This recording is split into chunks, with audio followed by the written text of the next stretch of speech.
Good morning, everyone. Good afternoon and good evening.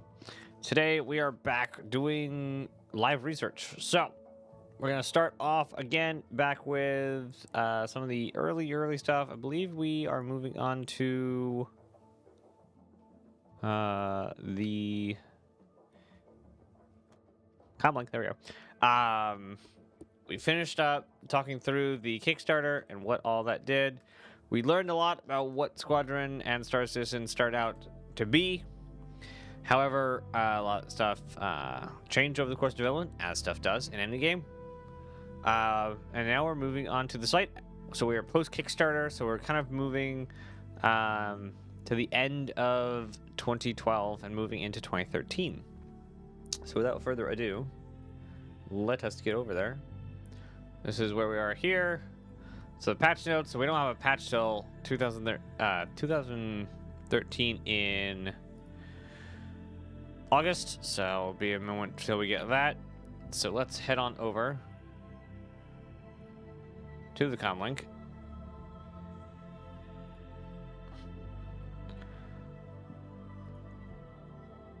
And we're going to sort by old first. All right. So here's where we're at.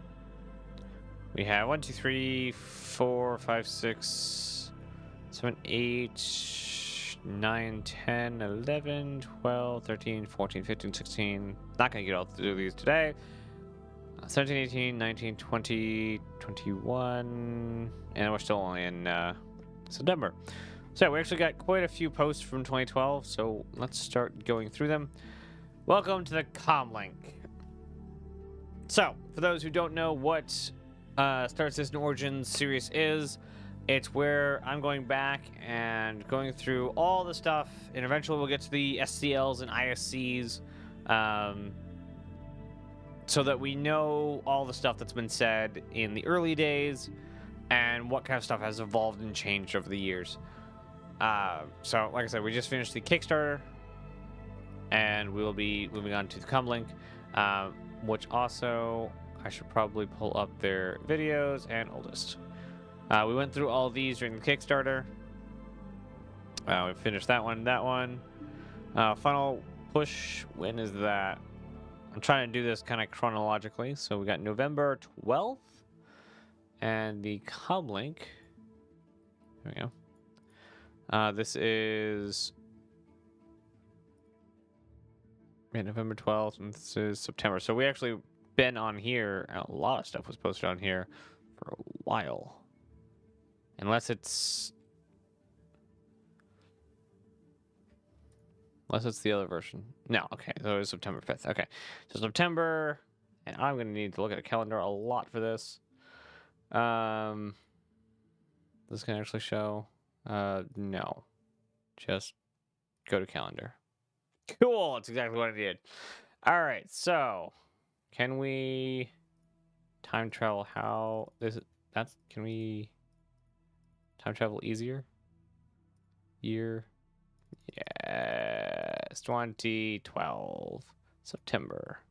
All right, so it is currently the date 2012, the 9th of September is when a ton of this stuff was posted.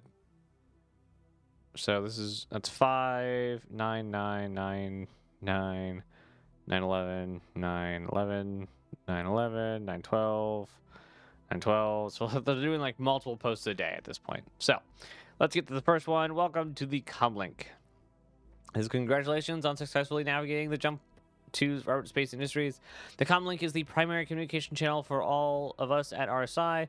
As you can tell from the ticking counter, there's going to be an announcement in October about our newest research and development project. We hope you'll be as excited about it as we are, and choose to sign up for the first models off the assembly line.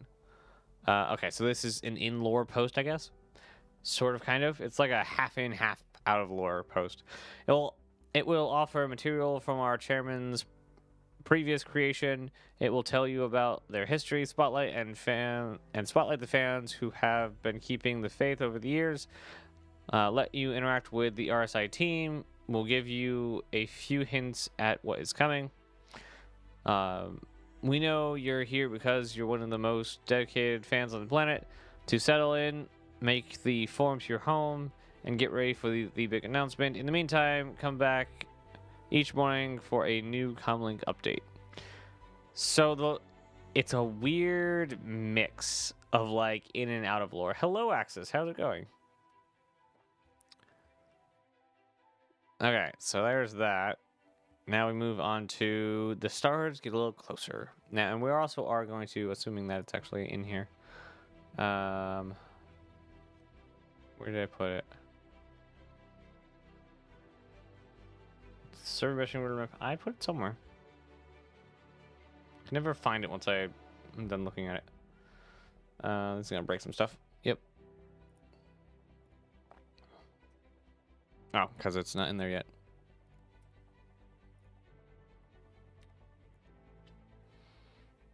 All right, the ultimate timeline. All right, so this is. Can I zoom out at all? Nope. This is every event, not completed yet, but every event in the Star Citizen universe. That is. Well, I update that once a year, so that was updated at the beginning of this year. So, going back to the beginning of timeline. There we go. We are here on May 3rd, and we are here on. Where is it? May 3rd. May 3rd. The morning of May 3rd, 2075. Started out like any other. Rebecca Childress sat at the dining room table coloring while her mom watched the morning news. It was these moments Rebecca recounted many years later that she loved the most. This day, however, would stick out in her mind, as well as the minds of every human on the planet. Except from Rebecca Childress' excerpt from Rebecca Childress' diary. Mommy made omelets. ISIC, I don't know what that means. Again, today, I was coloring when I saw Daddy on the holo. I screamed for Mom. Danny started screaming and running around the table. He's so annoying. So annoying. There he was standing next to the president. They were talking about space and stuff, which was cool, but he looked so important standing there. We hadn't seen him for so long. He had a beard now. He doesn't like it, but I think it looks funny.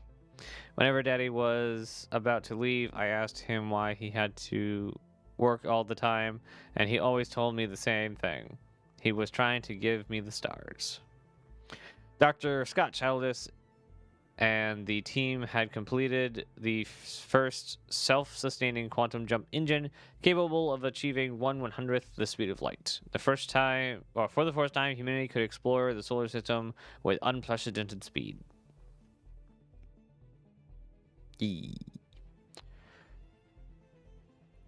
All right, so that is a lore post that's builds the world a lot.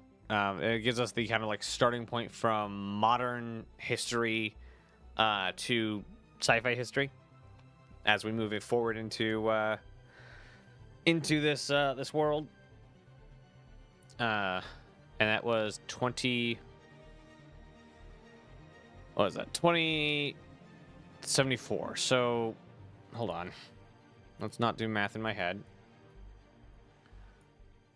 2074 minus, and we're going to calculate for next year, 2024. 50 years. In 50 years, we need to make a quantum drive. I like our chances. Hold on. 1/100th the speed of light.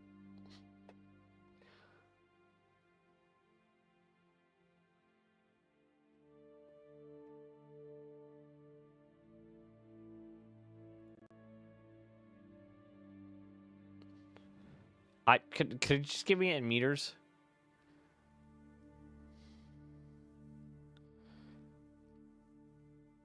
Nope. I just want it in meters, please.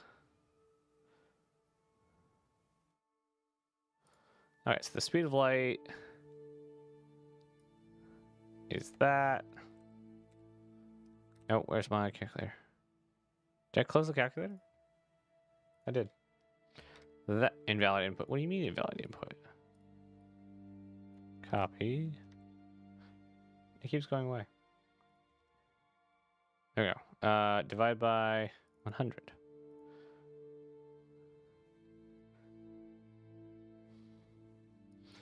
So it is 2,997,924 meters a second.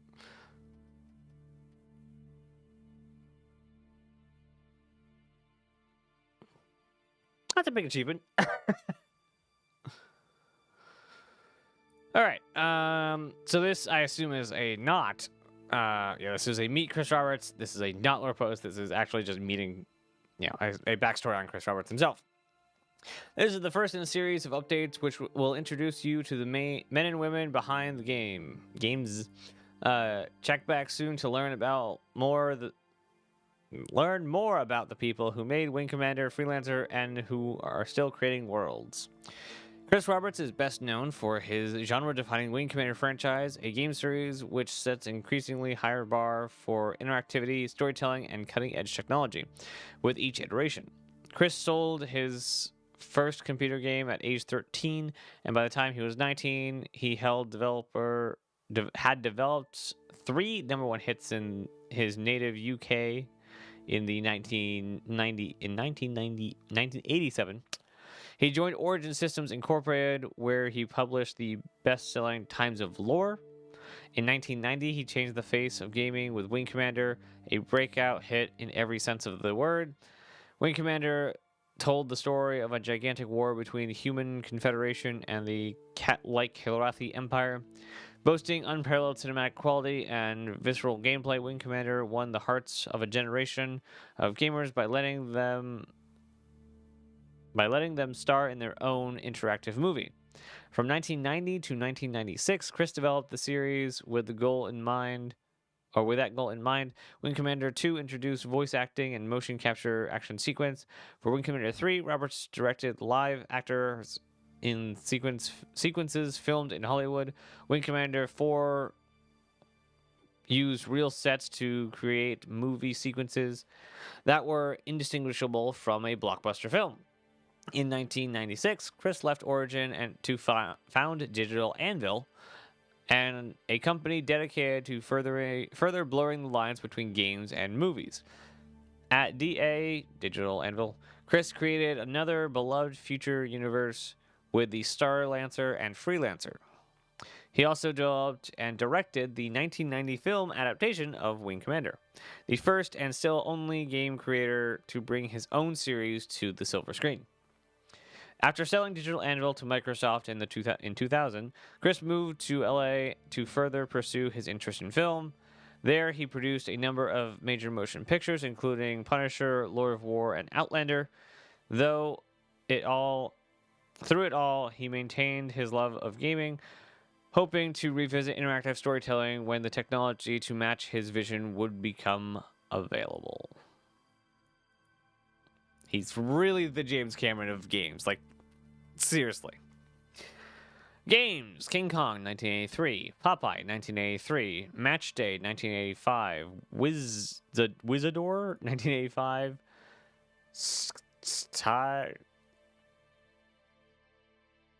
Styrkers Run? I don't even know how the heck you're supposed to say that.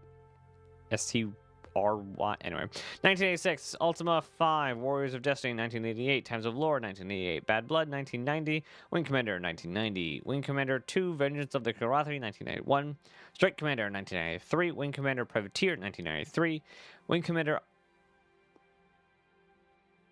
Armada, there we go. 1994, Wing Commander 3, Heart of the Tiger 1994. Wing Commander 4, The Price of Freedom.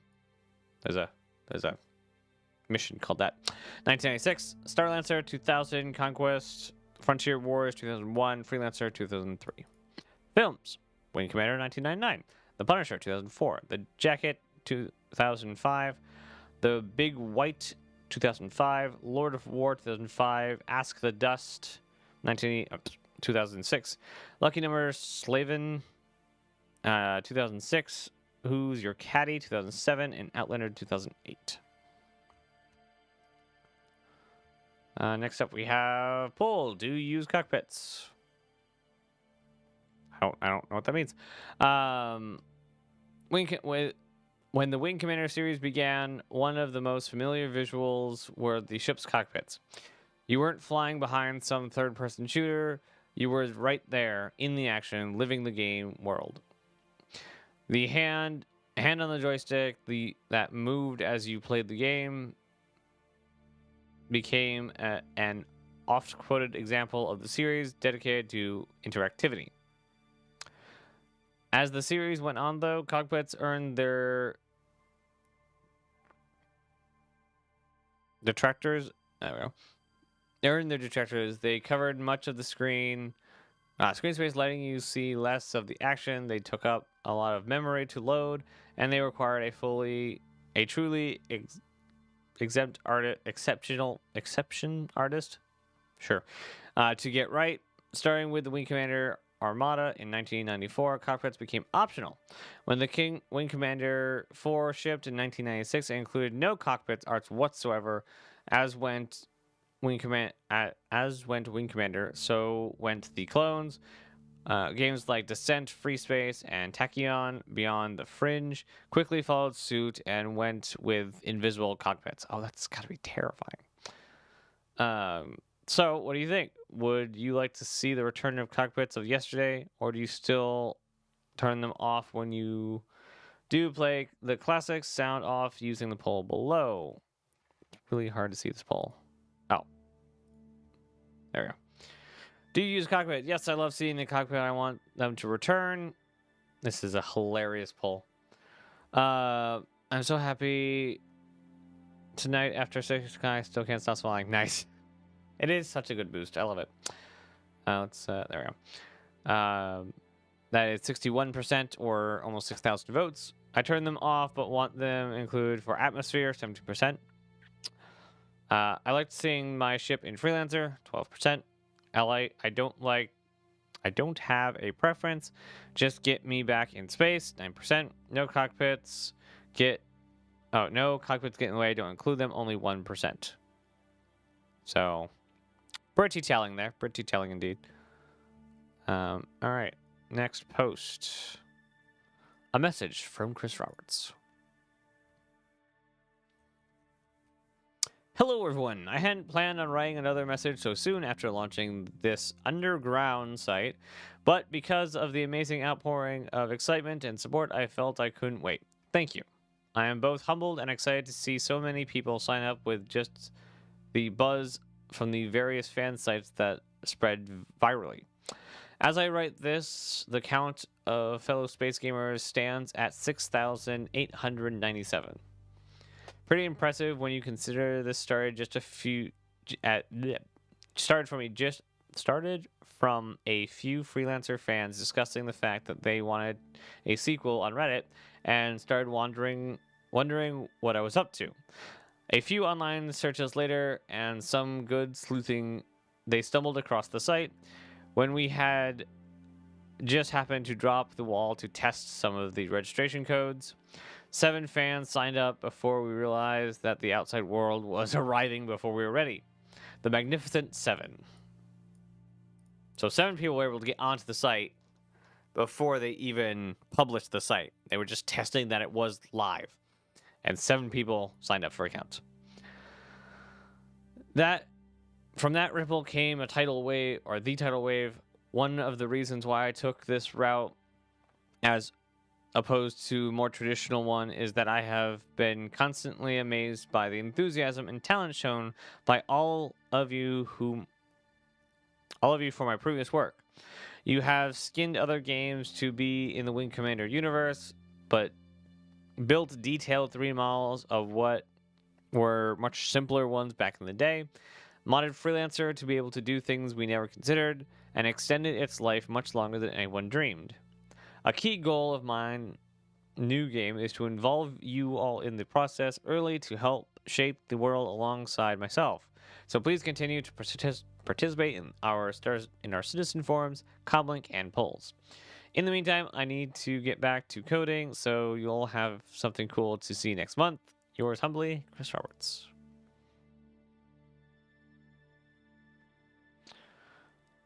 2113. When do we go too far? There we go. Don't know when we go too far. Anyway. Editorial from United Times Archives, published April 21st, 2113. Start file. So this is a lore file, by the way.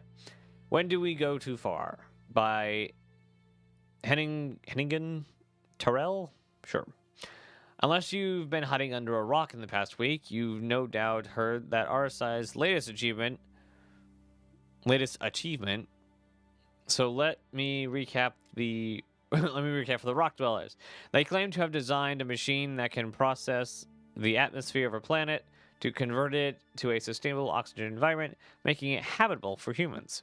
In short, they're talking about terraforming. Yeah, that's right. The stuff of science fiction.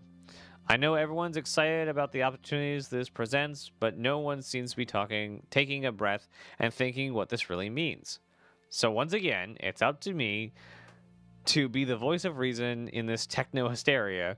That's right, dear readers. I'm going to ask the question no one's asking. You ready? If we can terraform a planet, why should we? I'll give you a second to think about that. I'll say it again. Just because we can do something, do we really have to? I know the prudence over at SSN TV like to poke fun at me, make me out to be some technophobe, but I'll just tell you this. I don't have a problem with the cloning initiatives. I didn't even have a problem with the gene coding to minimize inherited disorders and disease. Those things were achievements to make lives better. What is this for? What is it in aid of? What is it in aid of? There we go. At what point are we going too far? Seriously, we're talking about restructuring the very air of a planet. The planets we're talking about were formed like that for a reason. Who are we to assume that the universe wants us to mold plants to benefit us? We aren't gods playing around with the fundamentals of fabric of a planet is arrogant and dangerous. I know this is probably going to fall on deaf ears. The world is too high, basking in our own magnificence, but I promise you nothing good will come of this. End file. I had forgotten that RSI also built terraforming. So not only did they have the Zeus, they also were the first to terraform. Or at least the first to make it viable. I like how this actually mirrors this. So this is right here. Very nice. Fan spotlight. Fan spotlight. Paper Commander. Those are Wing Commander ships in paper form.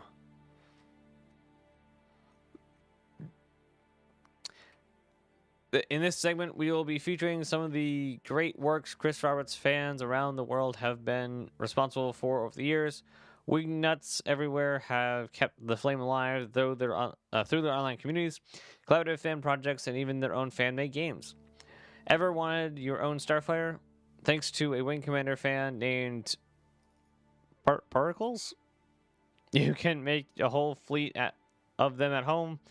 He runs a website called Paper Commander, which is dedicated to intricate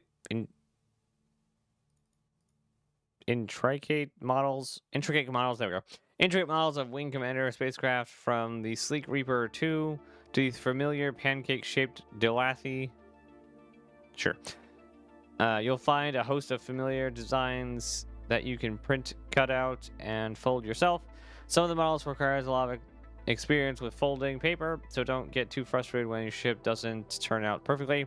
But a little practice and you'll have an impressive space navy all your own. I wonder if that site still works. It does still work. Look at that. It's very over here.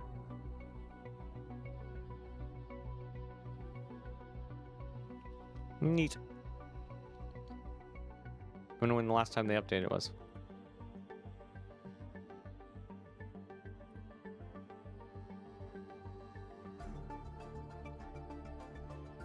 Very cool.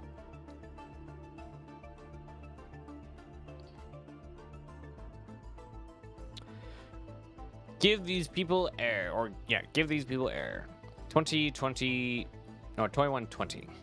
So this is 7 years after terraforming was invented. Oh, wow, really short one.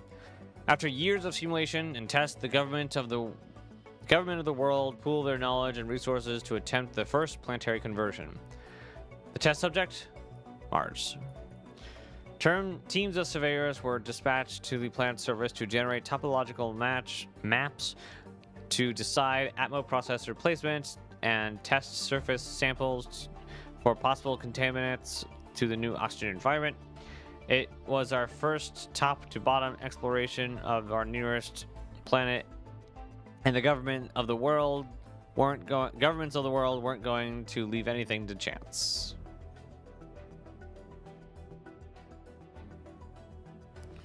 Blasts from the past, times of lore.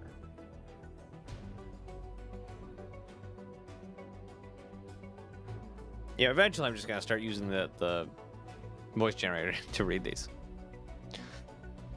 Blast from the past, times of lore. It's little remembered today, but when Chris Roberts changed the world with Wing Commander in 1990, he was already a household name among gamers. His first title for Origin, Times of Lore, had been released in 1988 to excellent sales and critical acclaim. Like most Origin games developed before Wing Commander, Times of Lore was a serious RPG in terms of story.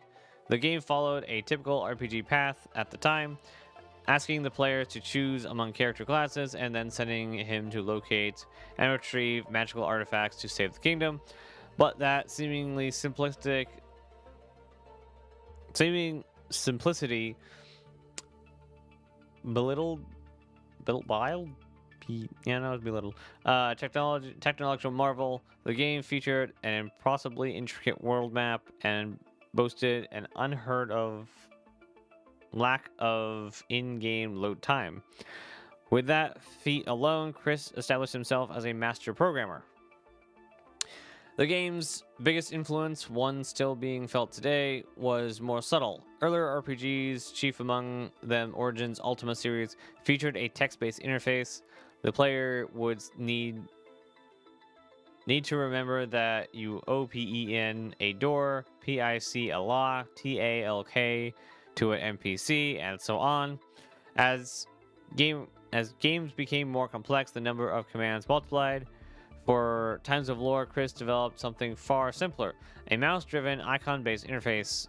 Instead of LOOK-ing at something, you just click on the eye. Instead of TALK-ing, you would click on the mouse. Times of Lore managed elegantly with the 8 icons what contemporary RPGs and adventure games were doing with dozens of commands, perhaps the first indication of the attention to detail and cinematic story styling that would be let loose upon the game industry a few years later.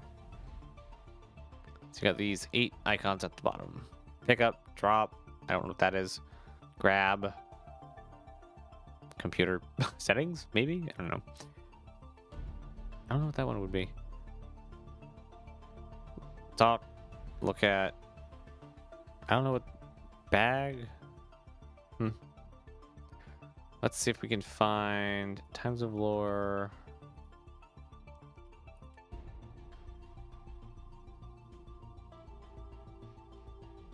Buttons.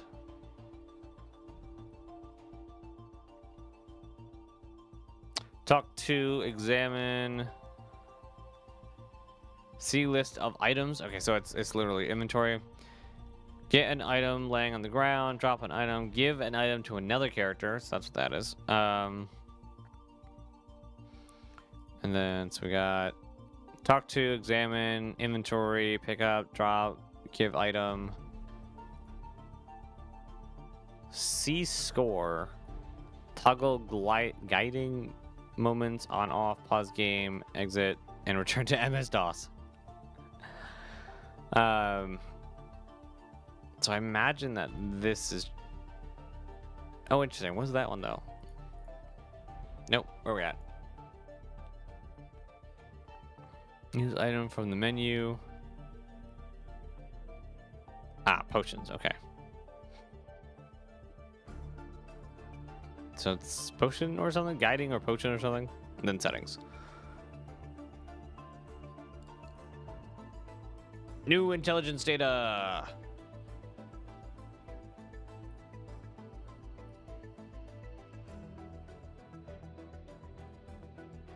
That's interesting. Wonder what exactly... Because... Wait. That's not going away. That's going away. This... looks like the bridge of the Bengal. I have no idea what that is. It's also like a gun here. Like, I'm pretty sure it's Bengal, but I have, like, no real idea. Let's see. Give a ship in every garage. While the creation of the RSI Quantum Drive engine has made our solar system more accessible, it was still the providence of governments and the growing corpse fleets and super wealthy. That was about to change. Have you ever looked to the stars and wondered what's out there? Now you can find out. Introducing the Zeus, RSI's first short-range explorer model, featuring RSI's patent Q-Core 5678 engine, BSST-rated thermal shielding, and comfortable cabin for 3. The Zeus may be top of the line, but it won't cost a fortune to be yours. Contact RSI for financial options today. Explore tomorrow. RSI Robert Space Industries.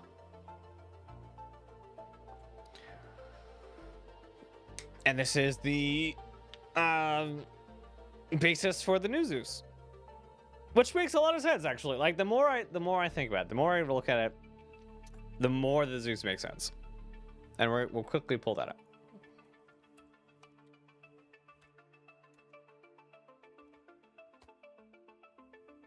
All right.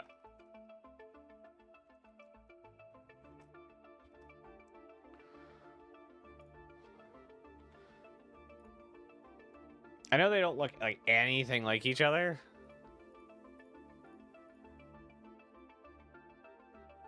Yeah. They're both 3-person vessels.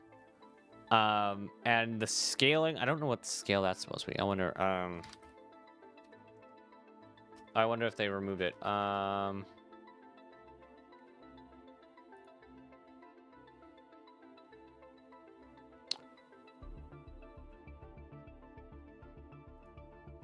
Wonder.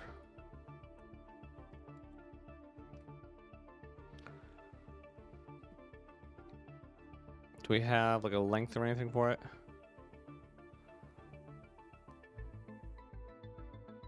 Nope, not really. We did also get this. This is, I think, in the game.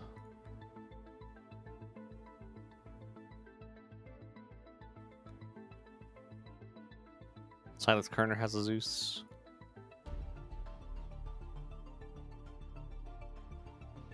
That's probably Broken Link. Yep. Very nice Broken Link, but... yeah, you can't buy that in game yet. I don't have one of those, do I?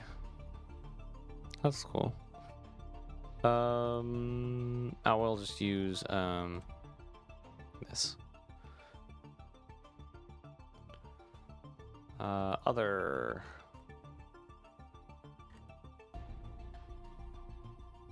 No.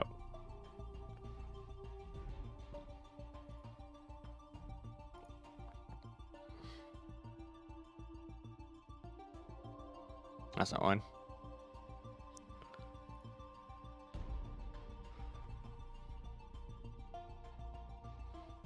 Interesting.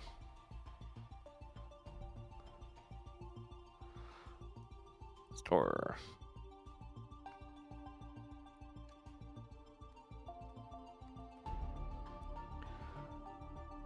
No, you cannot.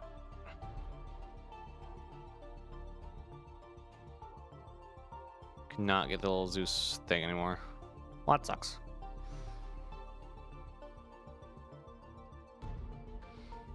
He's so pretty. Okay. Enough with the new. Back to the old.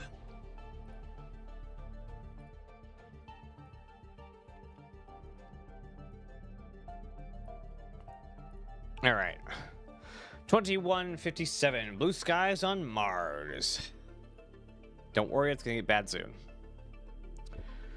After almost 40 years of trial and tragedy,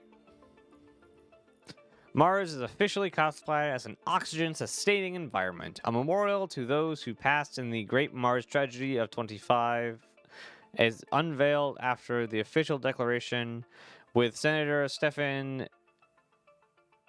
I have no idea how you're supposed to say that. And I forgot what we're on, because we need that to go here, do that. I can do this. Nguyen, okay. Stephen Nguyen as the keynote speaker. This is a transcript of his speech. Gosh dang it. Had to be a big wordy one. After this, I'll probably take a short break. Very short break.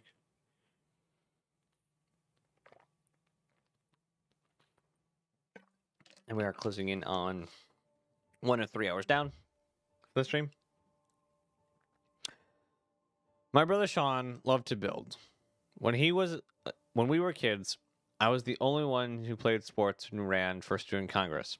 He was always tinkering with things. It wasn't weird in our house to suddenly come home to the distro box disassembled and rearranged on the living room floor, or Sean crawling around the ventilation shafts because he heard a clicking. There was one time, I could never prove it, but I think he got to the dog. He was 10, mind you, 10 years old and already that gifted. Maybe gifted is the wrong word, because it wasn't just his talent. It was his curiosity, and the absolute joy he got from breaking something apart and seeing how all the pieces mattered. As the years went by, we sort of drifted apart. He was just my weird, nerdy little brother who kept taking apart my stuff. We went to school on opposite sides of the world. He studied engineering and physics. I surprised no one. I did my thing.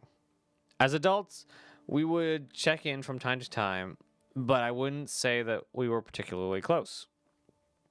More like acquaintances than brothers. We were just too different. I liked Phoenix 5. He thought they were derivative. I thought the new citizenship program was an important way to reward people who actively want to build a strong nation. He thought it was elitist. And so it went. Many years ago, I won my first district seat. Sean showed up to the victory party.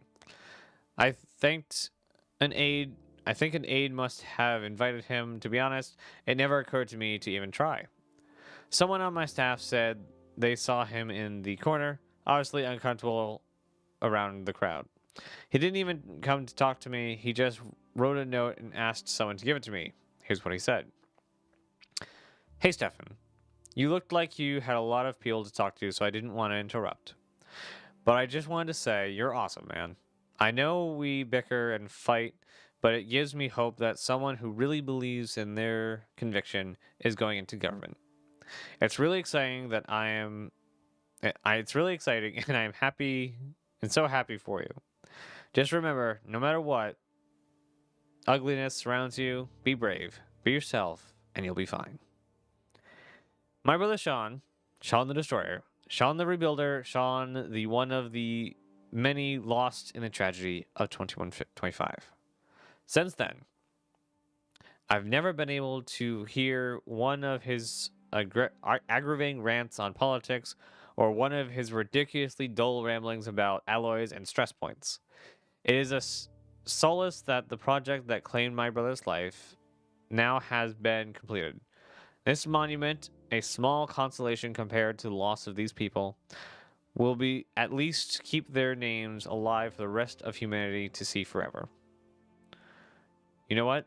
Forgive my bluntness, but screw that. I don't want people to look at this memorial and be quiet and introspective. I want these names chiseled on this rock to spark a fire in them, a fire to change themselves, to challenge humanity. I want the names on this rock to be a battle cry for us to excel, to burst out into the universe and to find our destiny. So, in the words of my stupid little brother, be brave, be yourself, and we'll all be fine.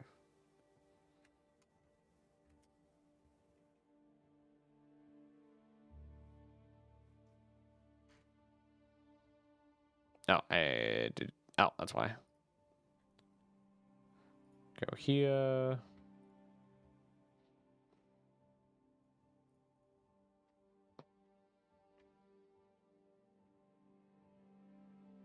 Where did that come from? That wasn't on the other one.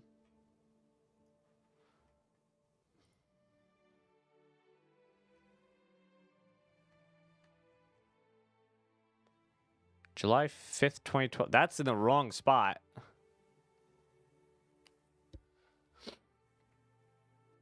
This is not from 2012. I don't know why this is here, but this is definitely not from here.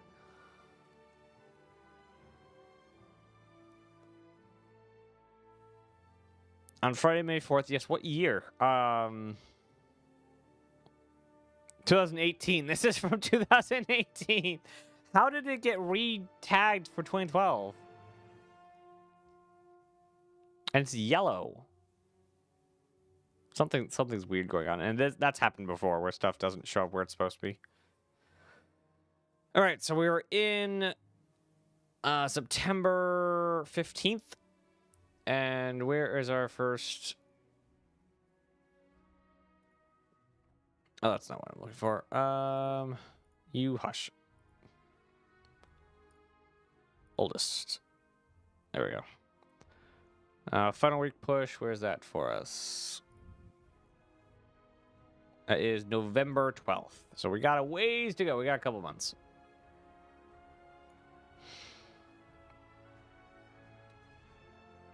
Couple months. All right.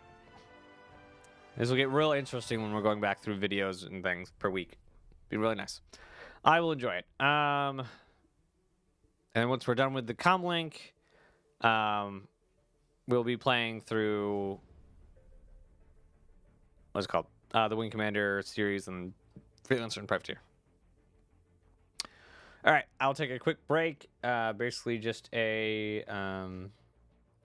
getting up, go to the restroom, drink more, stretch legs, that sort of thing. Now I don't know where I put this scene. It's that one. Okay, that I'd like to do. Duplicate.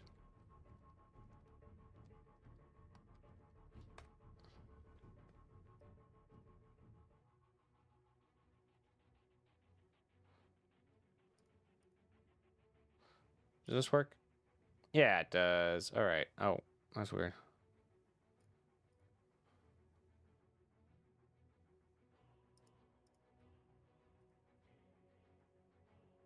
Oh, I see.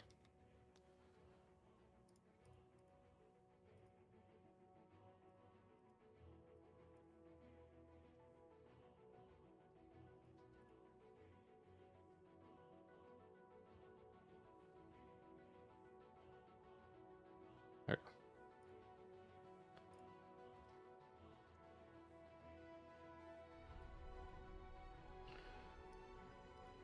Also want to grab that, I think. Nope.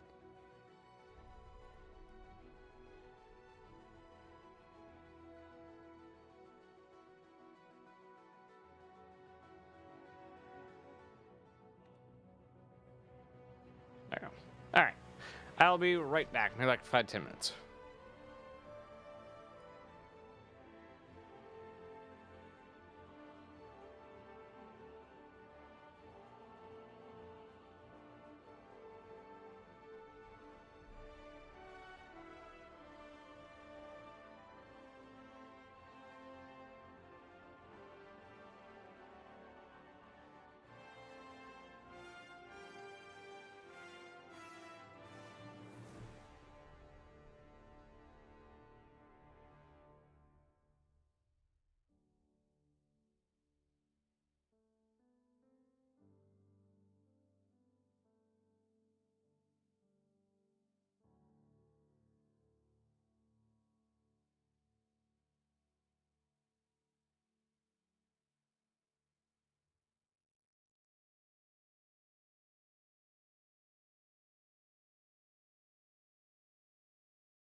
I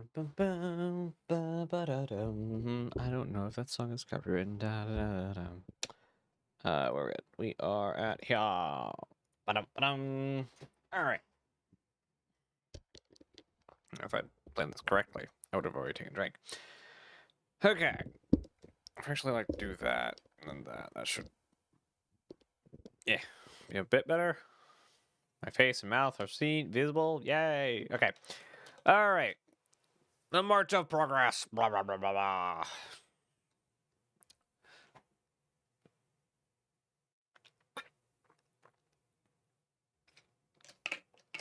So it'll be about 2.5 years of this. Assuming we cover, well, that's assuming we cover a month a week.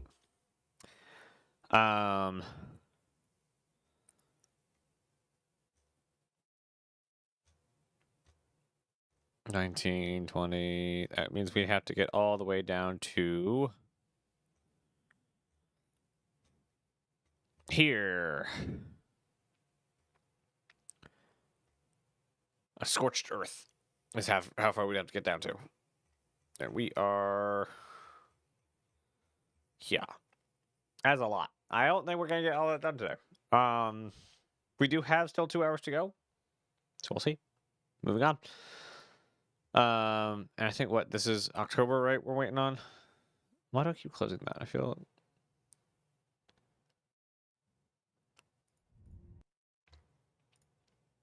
No, November. Yeah, we won't be here for a while because it's September 16th, and we're only planning to get to at most October, so we will be not doing this for like another 2 days. And when is this one out? November 19th. Okay, so they'll in 2 weeks we'll actually be doing a lot of video stuff. That's good. I still like this shot. It's a very nice shot. I hope the Building Interiors team does something like this. Really cool. I wonder if like this and that were supposed to be ships. Because like the Hornet's there. Oh, and that one. And that one, and that one, and that one, that one, that one. Anyway. The March of Progress.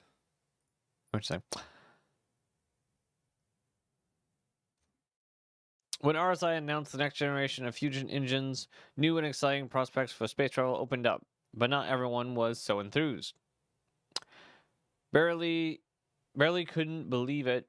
20 minutes into physics class, and his sheet was now getting a new download. Some new engine tech or something that came out today. He caught a glimpse of it on the way out the door this morning, but these crappy public school sheets were just getting the textbook update pings now. Mr. Caro already said that we weren't gonna be quizzed on it, and it's updating now. There's no way. Just no way. This is stupid. How am I supposed to learn this now? Screw it. I'll bomb it. Screw this class. Screw citizenship. Screw the whole system. I don't need it. Mr. Crow said the quiz would start in 10 minutes. Bailey sank into his seat and started studying. Oh, that's funny. Actually, we can make out quite a bit of. Hello.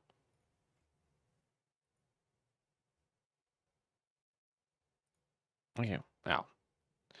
Fusion engine technology. While the standard fusion engine utilizes a specific impulse 130 seconds in 2214, RSI unveiled the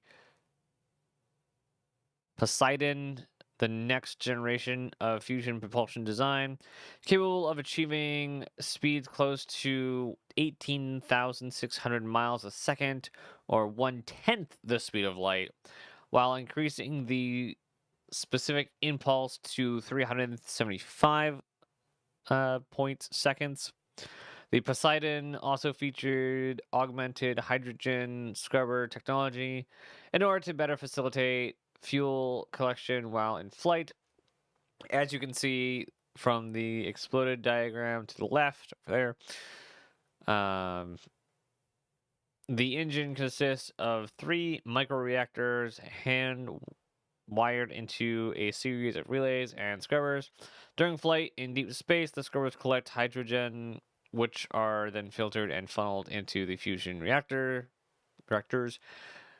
What was particularly ingenious about this engine was the terrestrial atmospheric applications (TAA). These applicators could be activated when entering into a foreign planet in planet Atmo, and the engines could extract necessary elements from the air, thus maintaining its fuel rate. Unfortunately, the first generation of these engines did suffer from recurring part malfunction and the disposal of waste at the complete of fuel fusion.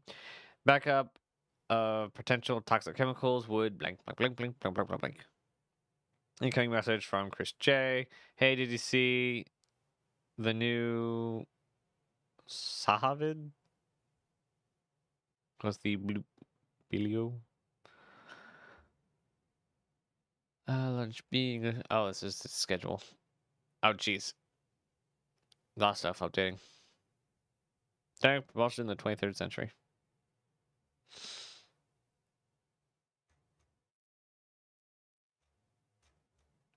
Five questions for Chris Roberts. Do you have a burning question you've always wanted to ask the commander himself? Chris Roberts has agreed to take some time away from his top secret project to answer a few good queries. Here's the catch. Because time is limited right now, we're only going to pass along the 5 best questions. It's up to you, the community, to decide what to ask. You can submit your questions below or join the debate at the forums. We'll pick 5 most interesting questions. What's your new game? Doesn't count.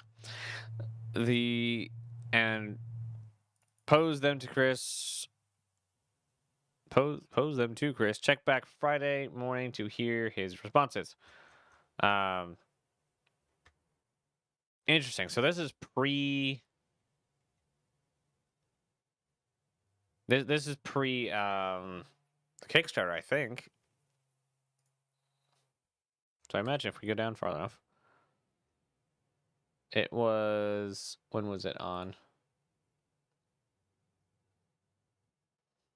It was posted on, yeah, October 20th. Okay, so next month we'll actually, so I did get this way out of line because we started with Kickstarter. It felt like a good place to start.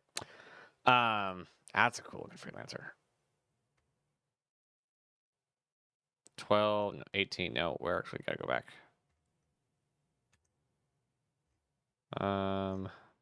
Null system.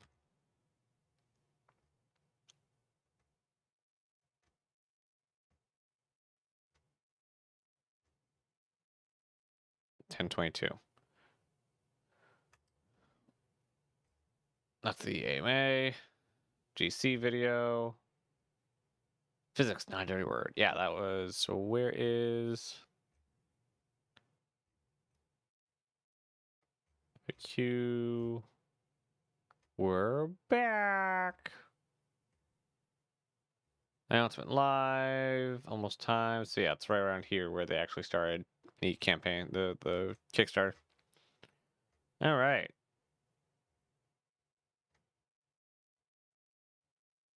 There we go. All right, so that was that. That was just announcing that this is going to be a AMA, or a 5-question AMA, I guess. Remembering Paul Steed.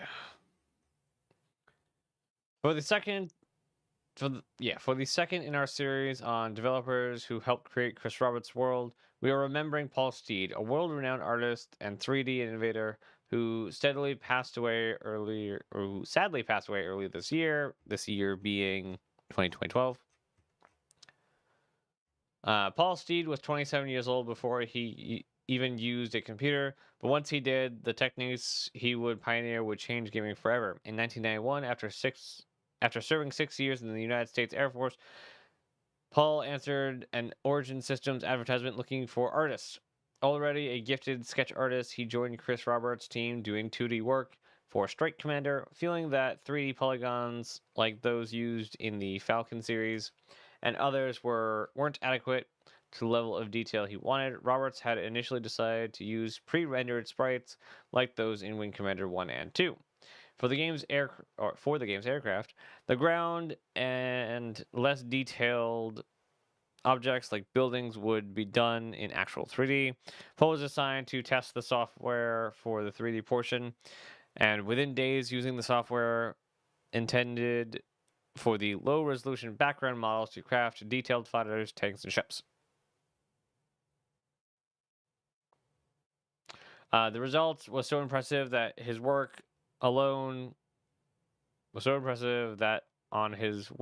2D sprites were thrown out entirely, and the game and most games that would follow to this day went fully 3D. Paul had invented low poly texturing. He went on to build every single object in Strike Commander and then to train Origins artists in the system themselves. As such, he was responsible not only for Strike Commander's stunning graphics, but the 3D art seen in Wing Commander Armada, Heart of the Tiger, The Price of Freedom, Pacific Strike, Wing of Glory, and Bioforge, and others. After leaving Origin, Paul joined id Software, where his name and art style became synonymous with the massively successful Quake series. In the 21st century, Paul published the 3 books on his now industry-dominant 3D modeling techniques he helped create.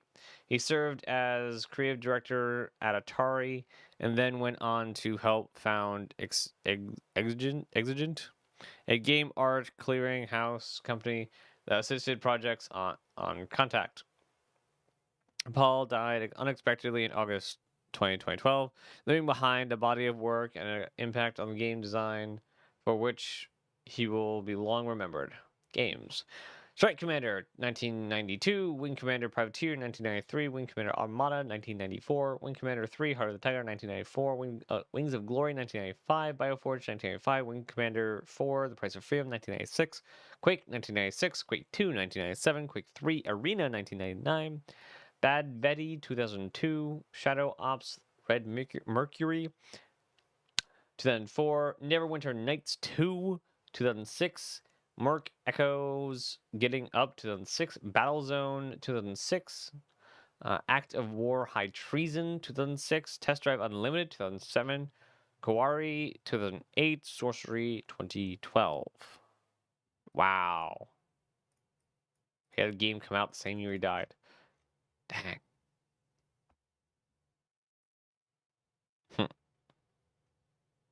Does it say what this actually is now? A message from Chris Roberts. Hey everyone, great to see so many people discover the site. To think this website only went live last Monday, and in 1 week we're up to 22,928 members. Amazing. I want you all to know that even though I'm busy working on the prototype I'm going to show next month, I take the time to read the forums every day and listen to what you are saying. I can't promise to include everything you're talking about, but I think most of you will be happy when you see what I'm working on. So keep up the conversation, participants, and watch the space, Chris Roberts. The first push. Ah. All right, what we got? 2232. Jeez. The first push. Oh, wow. Bold text now. All right. Nope. Forgot how to say that one. Artemis. There we go. The Artemis was the manifestation of a dream.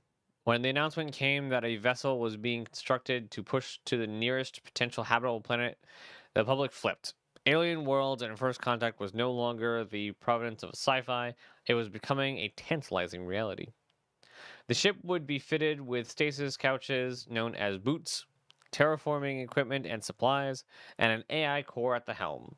Maximized capacity 5,000. A call went out for volunteers. No, wait. No one downplayed the risks, of which there were many.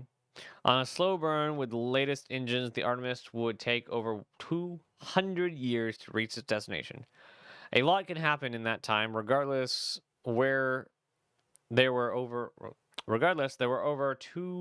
over a million volunteers. Committees filtered the list down, trying to balance the best combination of skills, trades, and disciplines. The following are excerpts from Chariot to the Stars, the official campaign piece to the launch, based on compiled flight logs, personal journals, and witness accounts of the Artemis and its launch. Timestamp launch minus 0 days, 14 hours, 38 minutes, and 13 seconds. Over the eve of the Artemis launch, Captain Lisa Danvers, I feel like I know that name from somewhere, was checking circuit boards underneath the comm station on the bridge for the third time. Arthur Kenlow, engineering, sat on the arm of the captain's chair. He'd given up trying to figure out what she was looking for. Lisa always had an issue with big ships. Sure, she'd flown transport before, but this was different.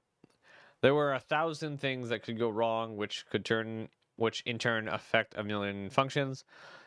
It was maddening, and she probably screwed herself by even starting down this path. Are you sure I can't assist you, Captain? A disembodied voice said, murmuring from dozens of hidden speakers throughout the bridge. It was the AI, helpful as always. No, I'm okay, she said. Kunlo mouthed along with the words that she was clearly a familiar exchange. Lisa couldn't see anything wrong, out of place, or suspect in the myriad of circuit boards. She hated pre-flight anxiety. No matter what she did, it always hit her bad. So she made an executive decision to cut herself off and replace the panel. Kenlo perked up. You good? Yeah, I think so. Hey, Janice. Yes, Captain, the disembodied voice replied. Generate another set of contingency actions for the stasis boot. Do you have any specific parameters? No, just use your imagination. That is the concept of which I only have an external understanding. Outside the box, think of something that we haven't thought of yet. I will try, Captain. That night, Janice, the AI core, tried to imagine. Oh no. Timestamp. Launch not minus 1 day, 0 hours, 4 minutes. The next morning, the world waited. The volunteers population was waiting on the orbital platform. The engineers felt it would be easier that way, save themselves the trouble of having to build launch seating for 5,000 people, or 5,000 if they didn't have to. So they had been ferried up there in groups over the past few weeks. Today was the launch of the Artemis itself. Danvers and her core crew would take her up, then dock with the platform to pick up civilians and any last-minute supplies.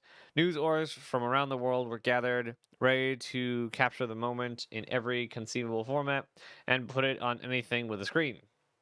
Lisa was already strapped in, the nerves and jitters of the past few days melting away with each passing moment. She stared at the main projection screen displaying the front view of the ship. Right now, it was just a sealed launch tube. She thought about what lay beyond it, the sky that she loved. It was waiting for her to come back. Danvers glided through the pre-flight checks. She was thorough and professional, but couldn't get the thought of them get through them fast enough. Crew departments checked in. It was green across the board. A final check-in with flight control. They were set. It was time. Claxton outside the ship began beeping. The massive metal gates of the flight tube unlocked with heavy thuds. Captain Danvers, shall I assume launch control? Janice said. No, I got it. Are you sure, Captain? I'm sure. The gates started to move, but Captain, I have a .002 error quotation to just show me the sky. I'll get us there.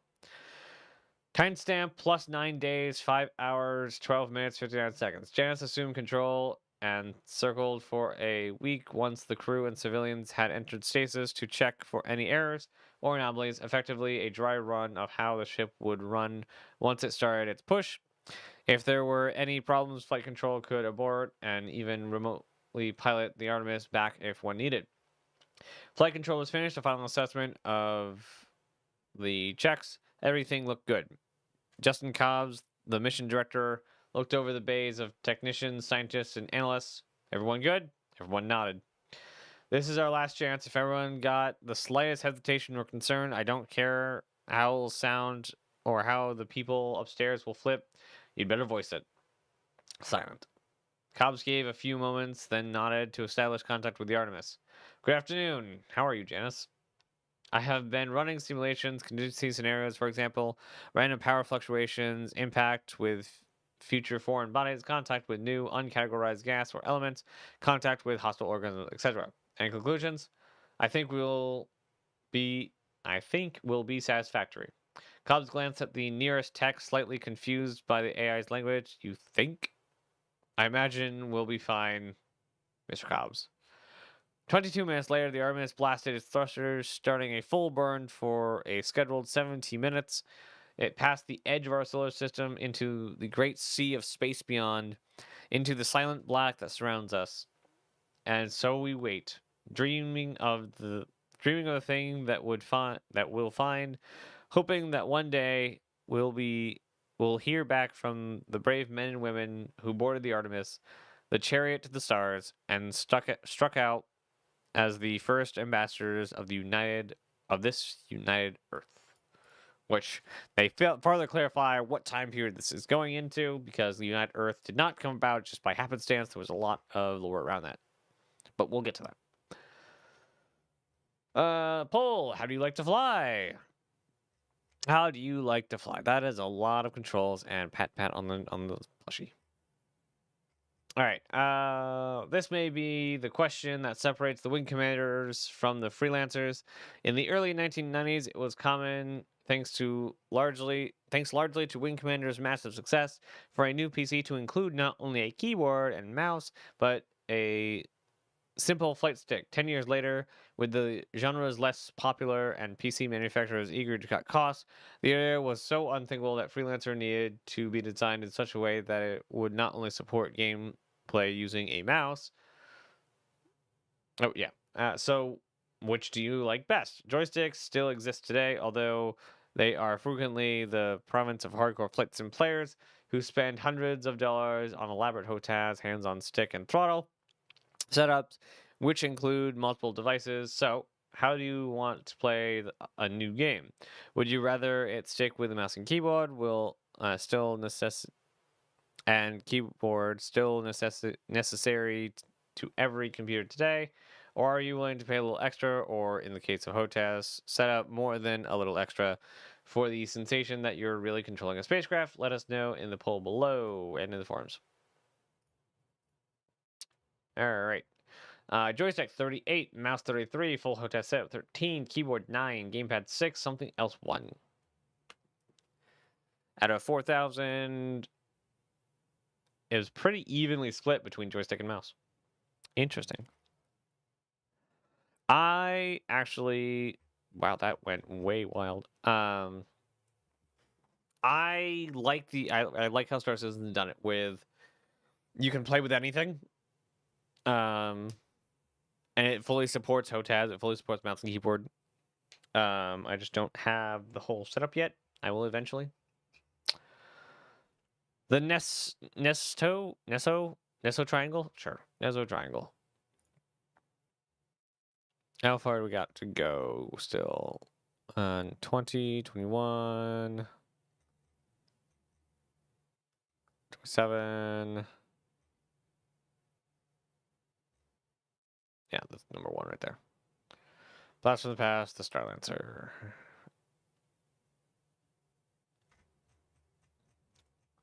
Still got a little ways. Let's see if we can make it. We are currently at an hour 25, so we got a little over hour and a half. Hour and 35 minutes. Oh, hey, we actually got a clip. Space was becoming a busy place. Ships of all kinds, federal, commercial, and private, were exploring the edges of our solar system. In August of 2262, the Godman, a Type 4 cargo vessel crew of 8, was making a routine supply run to an orbital platform by Neptune. Approximately 3 hours from its final destination, a piece of debris knocked out the starboard engine array, sending the ship wildly off course. The Goodman drifted for several hours before managing to repair the ship to a crawl.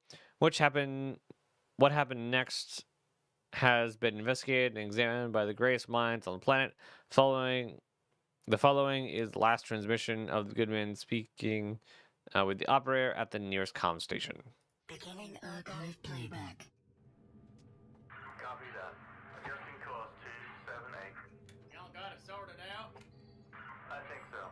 Gave us a bit of a scare, but I think we're okay. How's it looking? We're back on track? You guys good? Back to send a tow. No, we got engines back up. And nav's online. Huh? What the hell is that? Hey, Pete, do you see...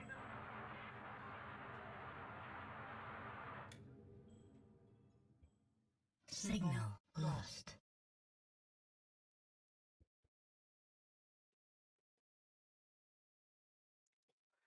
Investigations of their last known position yielded no wreckage, nothing. The Goodman simply vanished. Over the next few months, 2 more ships disappeared in the same area in similar manners. More inquiries were launched, but they couldn't determine what happened. Ultimately, the area was declared a no-fly zone.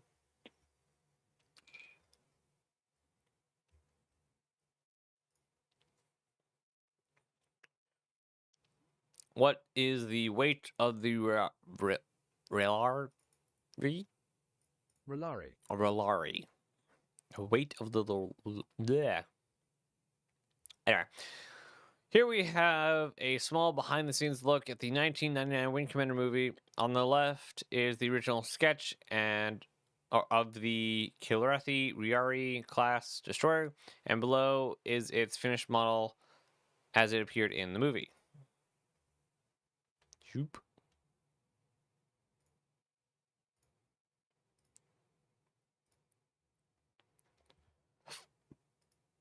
Very different. Actually, like, it's now a beam, like they took out this whole 2-stage thing. It's now just straight. Can't imagine the amount of work that went into between that and the actual movie one. Fan Spotlight Flight Commander.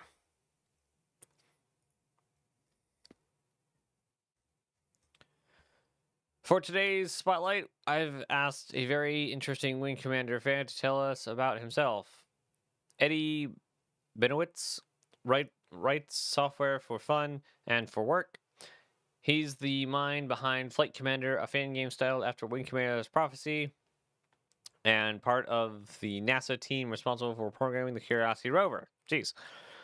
I've had a lifelong love of learning, trying to figure out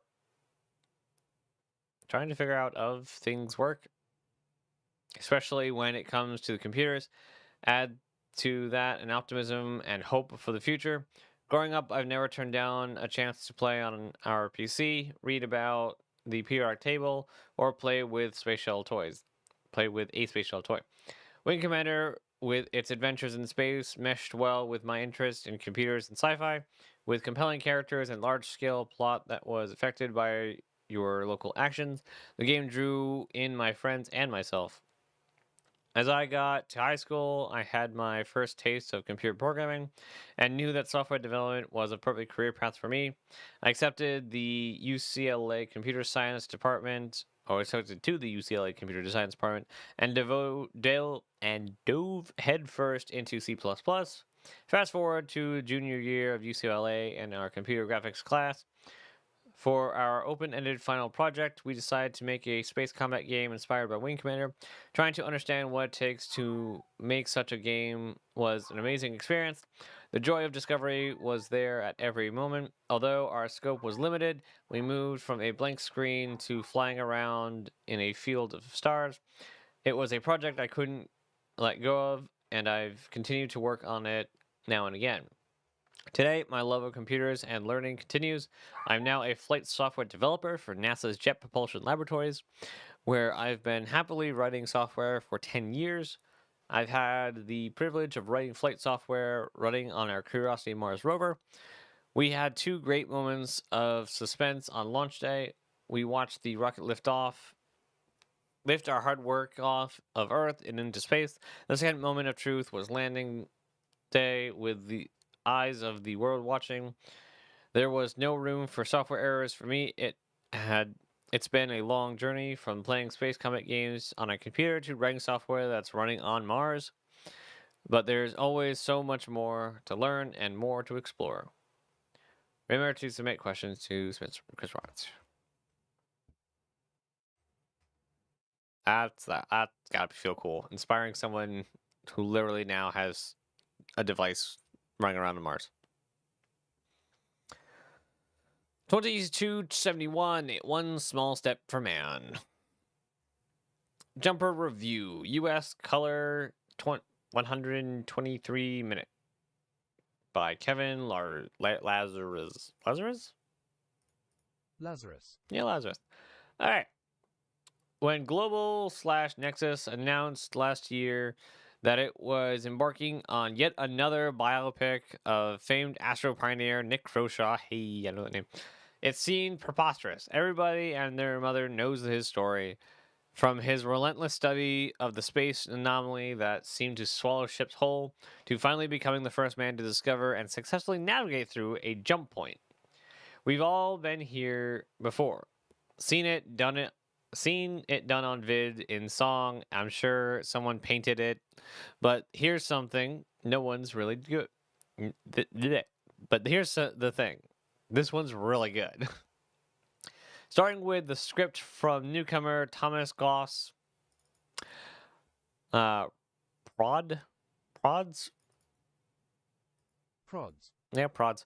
Were able to attach A-list talent like Michael Forbes, Croshaw, and Lima Hennigan Baxter, and director Ariel Khalil. Ariel Khalil. Requiem's Run. Text and Viz has a word that I don't know what it is. Verite. A verite feel that doesn't patronize. It adds a variety of vitality and urgency to what had always been the stumbling block for earlier attempts at the same story. The early days, this period of Croshaw's life was effectively trial and error, attempting to understand what caused and how to consistently trigger the anomaly to open. It's pretty dry stuff, essentially boiling down to arguments about astrophysics and folds in spacetime. Somehow the maker toned it down just enough to make it accessible to get you emotionally involved, but without losing the intellectual challenging elements of the discourse. One of the films moves into Croshaw's attempt to cross the fold for the first time. It shifts into a more conversational adventure story, but since it had done such a wonderful job setting up everything that it's at stake, you're ready for something a little more fast-paced, which brings us probably to the standoff set piece of the entire VIN. Everyone knows the dangers of a jump point navigation. It's like piloting through an asteroid field with afterburners on. That's what we're told. Now we can experience what it must feel like, the blinding speed, the object or adjacent terror, but also that rush, the insane high of skating the edge and coming out of the other side. It makes it all more insane and incredible that this actually happened. The vid, once Croshaw comes out the other side of the jump point, are impeccably done, regardless, or no, regressing regressing what we all know as the Croshaw system into what probably looked like when he saw it for the first time, with all the wonders that I'm sure he felt. Technical achievements are top notch across the board. William Kurt's score is both sweeping and intimate. Vids will appeal to multi-demo crowd, though young children probably won't like the space science speak. Available for Dish and Wave set this week. Standard UL DL costs apply. I want to see this movie. Sorry for my reading. That was pretty bad. Definitely want to see this movie. Like, I would even love to see just like a sample of it. I think that'd be really cool. New intelligence data. See, this is more bridge. More pretty bridge. So this is the main bridge. This is some like auxiliary bridge. Very cool. 2380. Together we rise. Humanity seemed to be comfortably rolling towards the future. Planets in the Croshaw system were being terraformed for both habitation and resources. 3 new jump points had been discovered, 2 in Croshaw, 1 in our own. So possibility of expanding into even more systems was becoming a reality. The heads of governments from around the world gathered for a world summit to discuss the next phase of global initiatives in space and here on Earth. No one knew what it would lead to. No one knew that it would lead to a new direction for humanity. LRO News Div transcript 4.23.80 605 CSET.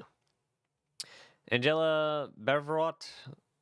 It's week 2 of the World Summit, and though there have been whispers that they are getting ready to make a big announcement, no one has been able to wrangle even a hint of what the nature of this announcement is. One analyst speculates that the announcement is probably a political ploy to keep the media focused on the summit in a desperate attempt to keep it relevant. Even so, every day at 6 p.m. CSET, the news org crews set up in the audience chambers and wait. No indication as to whether there will be an announcement or not. This has been going on for 8 days now. This is the same day, 23 minutes later. Angela Beverett. About 30 seconds ago, an aide entered the audience chamber and collected the news org crews. He's leading us somewhere deeper into complex. Maybe the announcement isn't publicity stunt after all. As you can see, we're being led into this is the General Assembly, and all of the delegates from all the governments in the world are here. What is going on? Same day, about 20 minutes later, less than 20 minutes later, delegate Ivan, I don't know how to say T.S. Sang is at the podium, flanked by representatives of the global superpowers. Ivan Sang, thank you for your patience. If everyone can please begin transmitting, we'll start. Pauses. Good evening. It is an exciting time in human history. We stand on the threshold of a new era. Where deep space exploration and colonization are not simply a possibility, but are a certainty. Advances in terraforming technology and astro designs are letting us travel further and further into the cosmos. Scientists have discovered a pair of jump points in the Croshaw system, which once crossed will open up even more planets and systems for us to explore. The goal of this summit was to ask a question. It was not where do we go from here? It was how do we go from here? Expansion on this level cannot succeed with competing national, political, or even commercial interests. On our personal squabbles seemed insignificant. With the breadth of space open before us. With that, the representatives of Earth have come together at this summit. We have debated and discussed, but concluded that if we are to set out into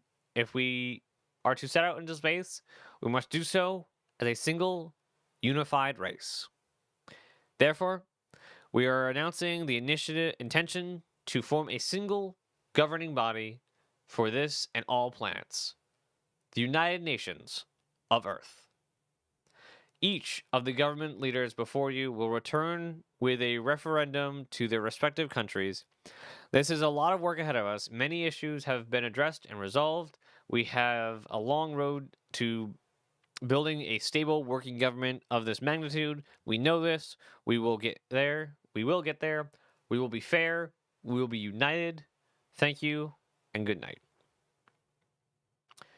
Over the next few years, countries debated amongst themselves and argued with each other, though few admitted. Everyone knew that they wouldn't be able to maintain a consistent expansion into space on their own. It was only after the global superpowers started committing to the UNE that the remainder of the countries started to follow suit. Humanity still had its differences, but when it came to the universe, we were now united. I love I wish we had more of like a political thriller movie. Like, honestly, the stories that have been told up to this point so far, I would love a political thriller movie based around the unification of all the countries. I think that would be super cool. Paul, how do you want to play space games? I feel like this is the third time they've asked this. How do you want to play a space game?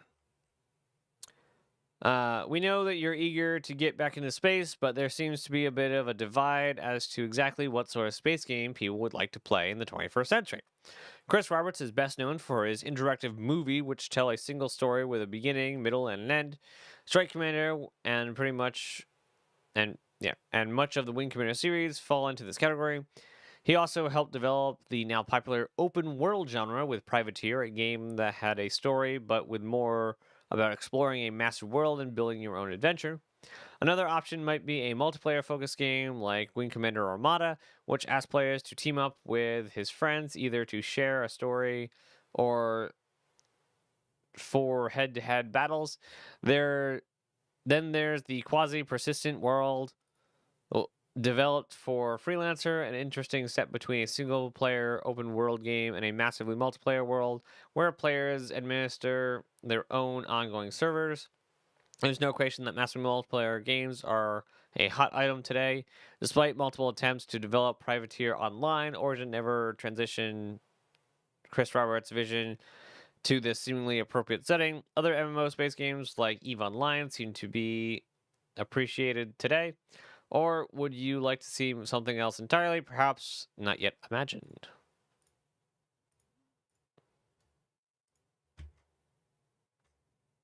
There we go. A quasi-persistent world like Freelancer, 36%. An open world game like Freelancer, or Privateer, 24%. A linear cinematic story like Wing Commander, 16%. One huge MMO like EVE Online, 16%. Something else entirely, 6%. A multiplayer-focused game like Armada, 2%. What actually happened was all of them. We got a persistent world, better than Freelancer. We got an open world. We got a linear cinematic story with Wing Commander. We had a huge MMO like EVE. Still working on that still.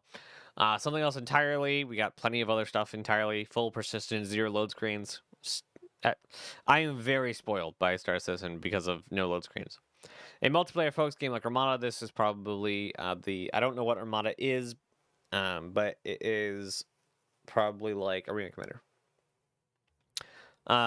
It's interesting that full MMO and Wing Commander got the same percentage. Only, 10, 13 votes difference. Not a lot of people voted on that one. All right. I want to see. Give my voice a small break.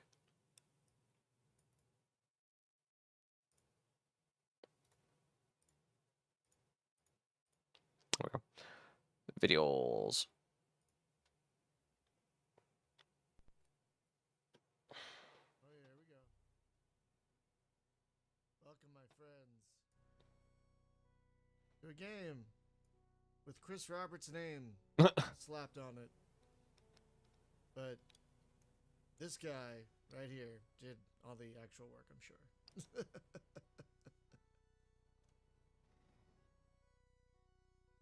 Wow, wow, wow, wow.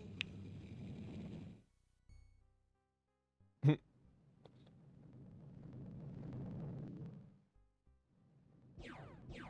pew.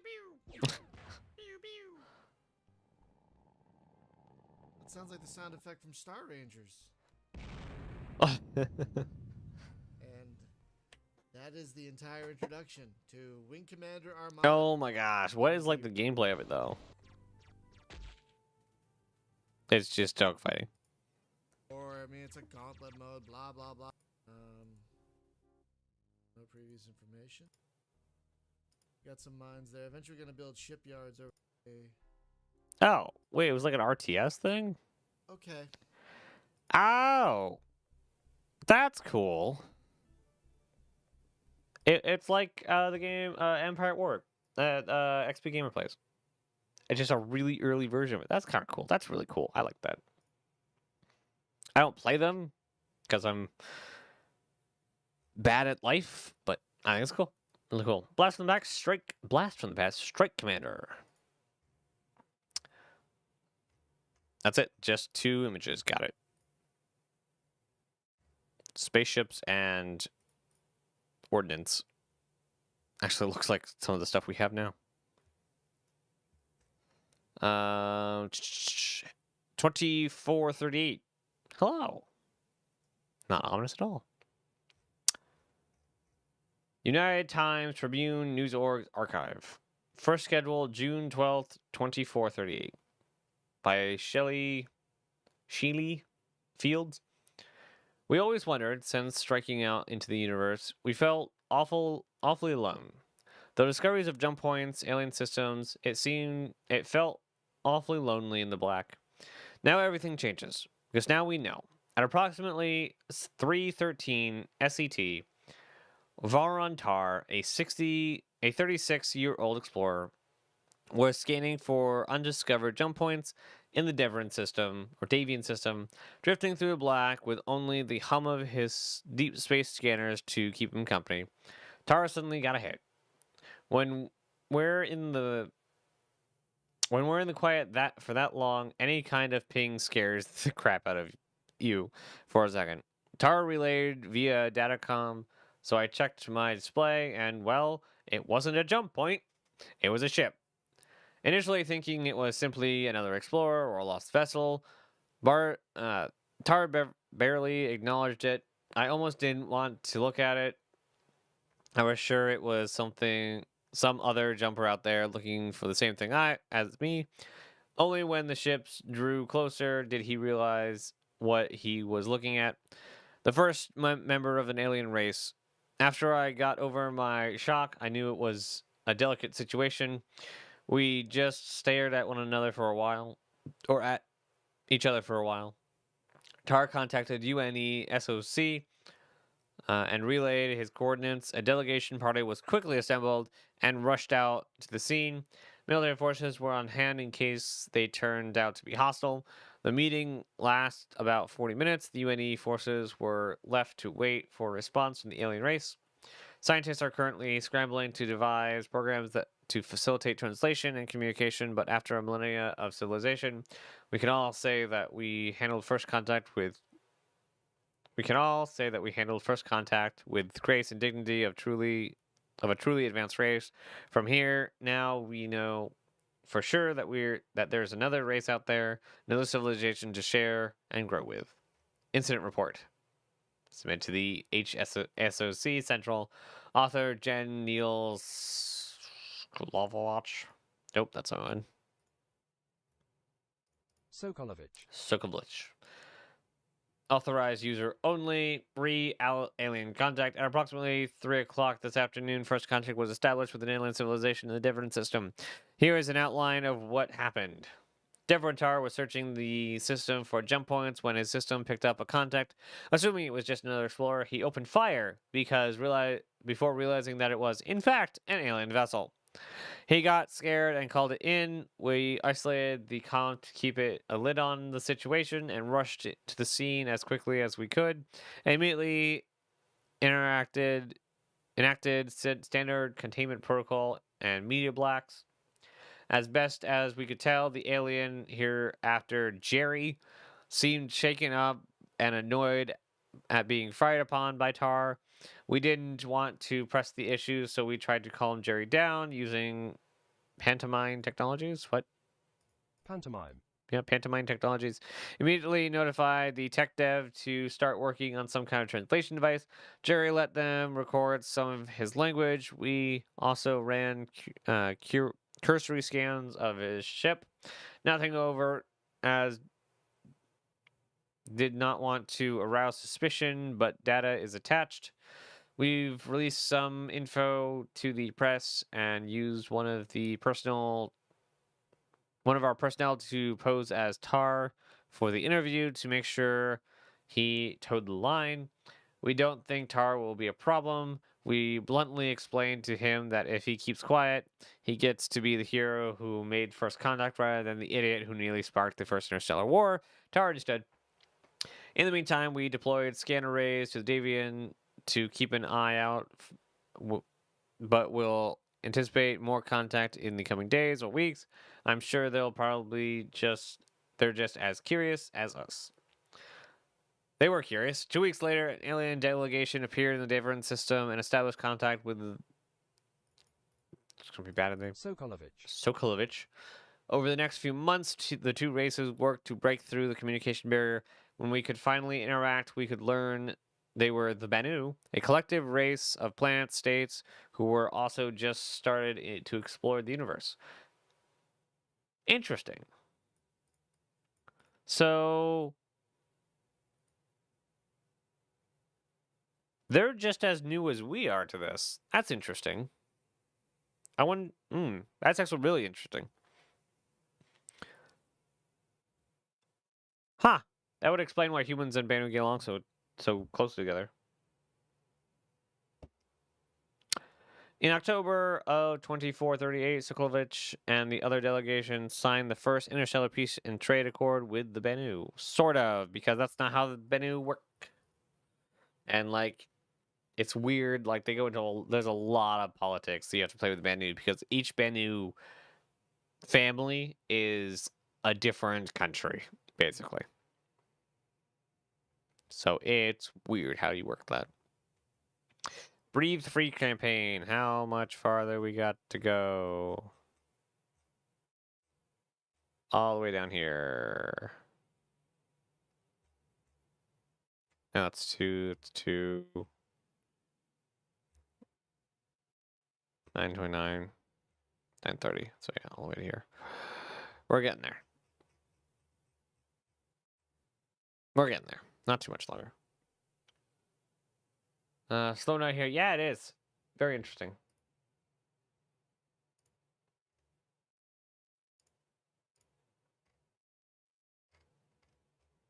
Very, very interesting.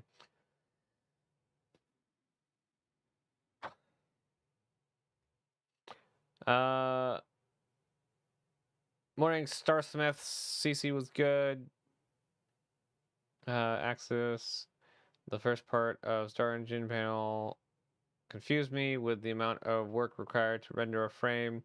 Seemed to be more than a PC could do standalone. So how Squadron 42? How Squadron 42? A lot of the stuff that Star Engine does that has to be done on server is simplified. And on the other hand, a lot of the stuff that Star Engine does that's like streaming wise, into like streaming geometry and streaming containers and all that, is done internally. So it does it, but does it internally. Also, scaling down, since you don't need to run an entire server, you just have to run your local area. They can include a lot more. So you can actually do it pretty well if you just open up Arena Commander. You can see really what a computer can render Star Citizen standalone if you go offline, because it's loading the game on your own PC. Not sure if you guys can see that up there. I don't know how to make it bigger.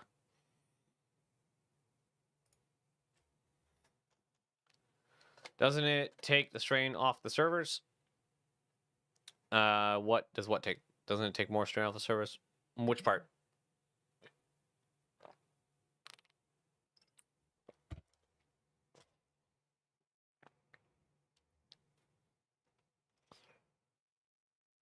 It's taking just forever to launch.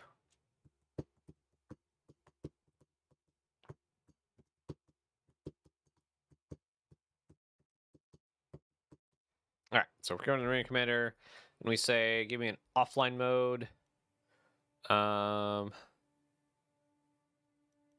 think Classic Race. We might be able to do it in Classic Race. It's also vehicle selection. What's the biggest ship we have? Star Runner? Star Runner will do.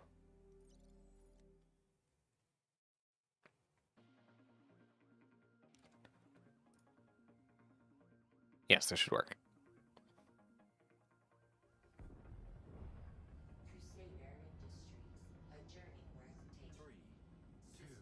All right, so currently this is running at 30 frames.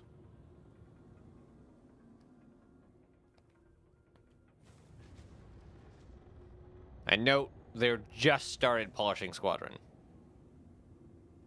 Why does my ship look like a square? Oh no.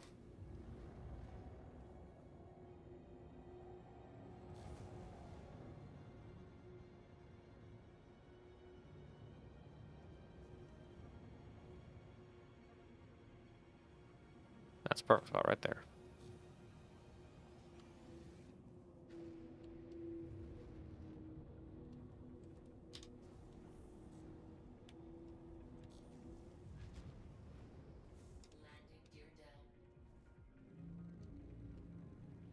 Actually, this is running terribly. This is running worse than the PU, but yeah.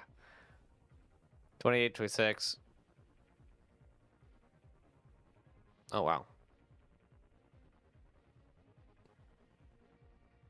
Neat. And so they just started optimizing this. Basically. And even on top of that, there are some things that... I mean, this is a heavily pared down thing here. Even half of CitizenCon was every panel. They talked about optimizations. Okay, but AC is a completely small level and such happening compared to what they showed. I thought Squadron 42 is identical to, say, Stanton system, with only one player connected. Yes and no. What a single client sees is what a single client sees. Can I get out? No, I cannot. Even if I load into Stanton by just myself, it'd be the same as right here. If I was running the server like I am here and connected to Stanton myself, it'd be the same as what I'm running right here. And there are tricks you can do in level design to cap off your view distance a bit on like higher resource intensive scenes. But it's designed to run local, basically. is what it comes down to. Squadron is designed to run offline, run on a single machine. It will take them till they launch to actually achieve that. I'm sure it runs currently, just not in a great spot.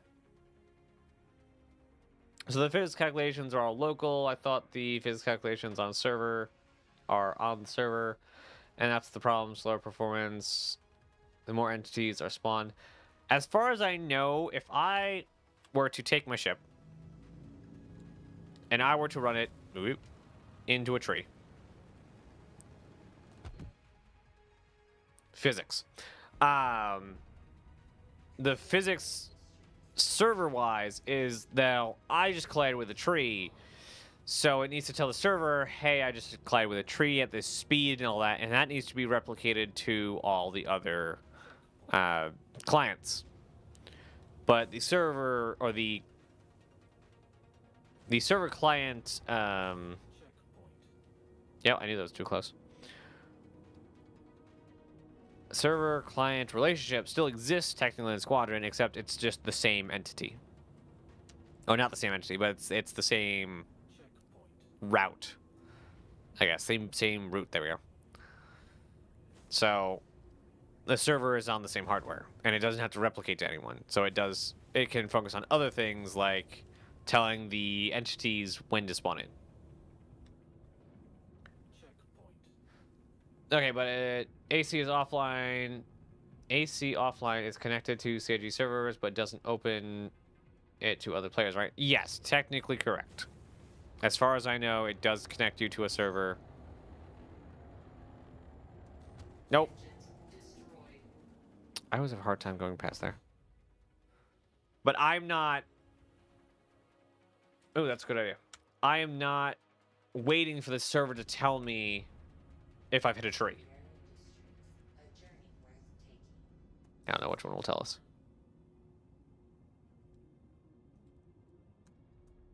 There we go. Get that out of the way. Okay, so what do we got? Server FPS is 0. Server time started when I started. So it is a local server.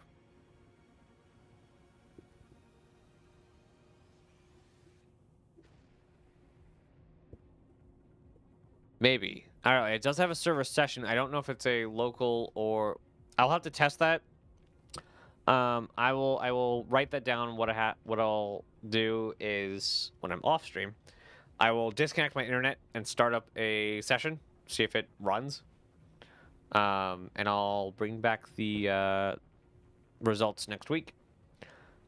I think they said Squadron has more than just Odin present, basically chapter progression game. Yeah, no. There are plenty of planets, plenty of locations in Squadron. The difference is you're not seeing all of them at the same time. Much like a traditional game, it will load what you need and unload what you don't. For instance,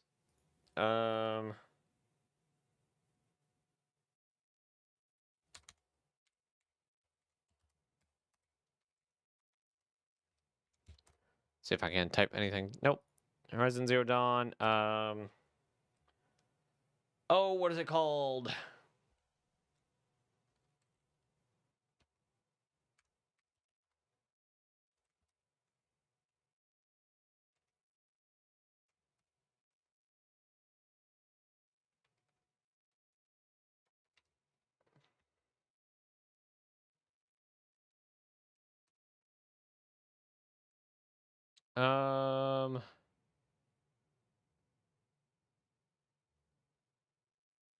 There was a tech for it.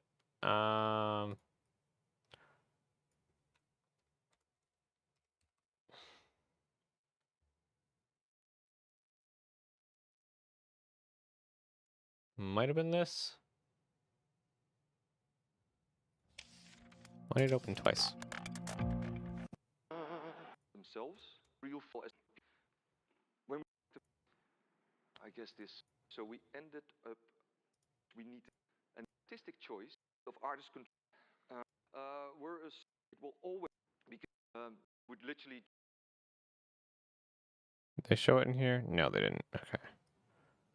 There was a spot from one of the tech demos they did for Horizon where it was just out of frame. Also has to do a little. They would stop spawning even vegetation. So, local around Ah. the player. And So right here. as soon as Aloy stops, I'll zoom out a bit, and you'll see that this is the second cascade, and we have another one for yeah. This scaling is a little bit off of this one, but So that's not the one where it occludes anything. That was specifically to do with wind. But basically, the server won't be loading in everything in the game all at once. It won't even be loading in an entire planetary system all at once. I'm pretty sure, like, even Shubin, the carrier you launch from in the vertical slice, and the coil, and the base you go to in the vertical slice, none of that is loaded in at the same time. Most of it's actually loaded one at a time. And it will unload things that it doesn't need.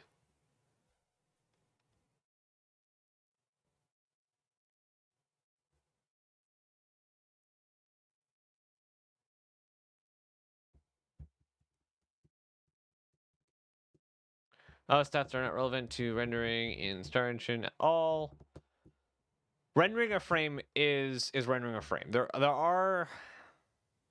It's really hard because I'm not exactly an engine engineer, and it's really hard to like kind of facilitate what I know. So anything specific that you were commenting on? Because rendering a frame is all on your GPU and CPU. Fire simulation rendering. Like what specifically? High dynamic range. RTX. Never mind. I must have completely misunderstood what they were getting at. Yeah, nothing is rendered on the server. That's the first panel? Yeah. There was the intro cinematic, and then there was this.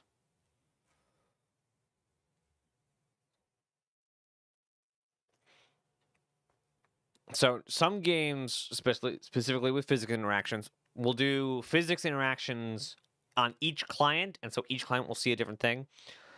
I assume the physics calculations will be run on both the client and the server, deterministically, so that they will look the same on everyone's server, but everything is first rendered just to you. 64 hardware threads, 200 server threads per frame, etc. Past the intro.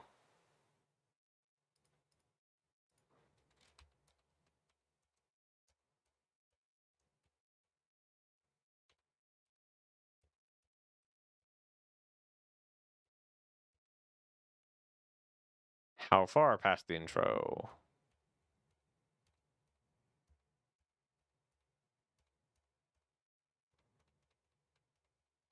Like, is it in the cinematic or is it in the talking part?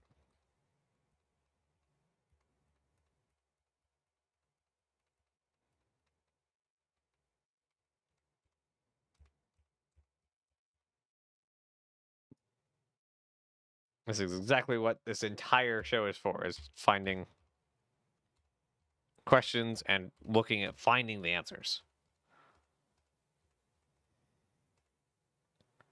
Okay, so that's that. First panel with Corbetta. Developing an open universe engine is hard.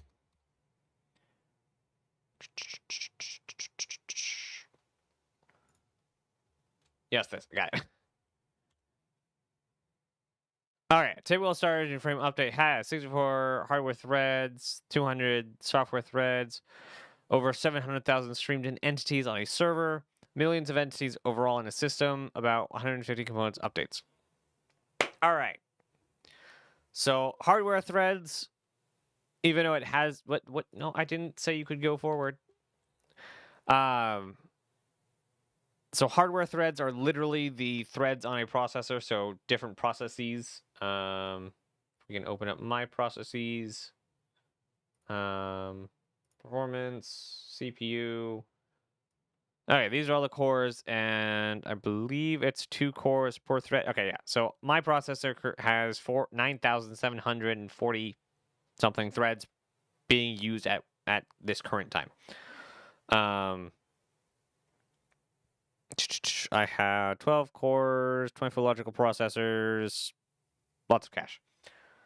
My CPU has 16 hardware threads. You mean cores? Cores are not threads. Several threads can run on a single core. For instance, I have a 12 core. But it can run many, many, many threads. To AMD's site? Okay. What is a HW thread? There's a 9 there.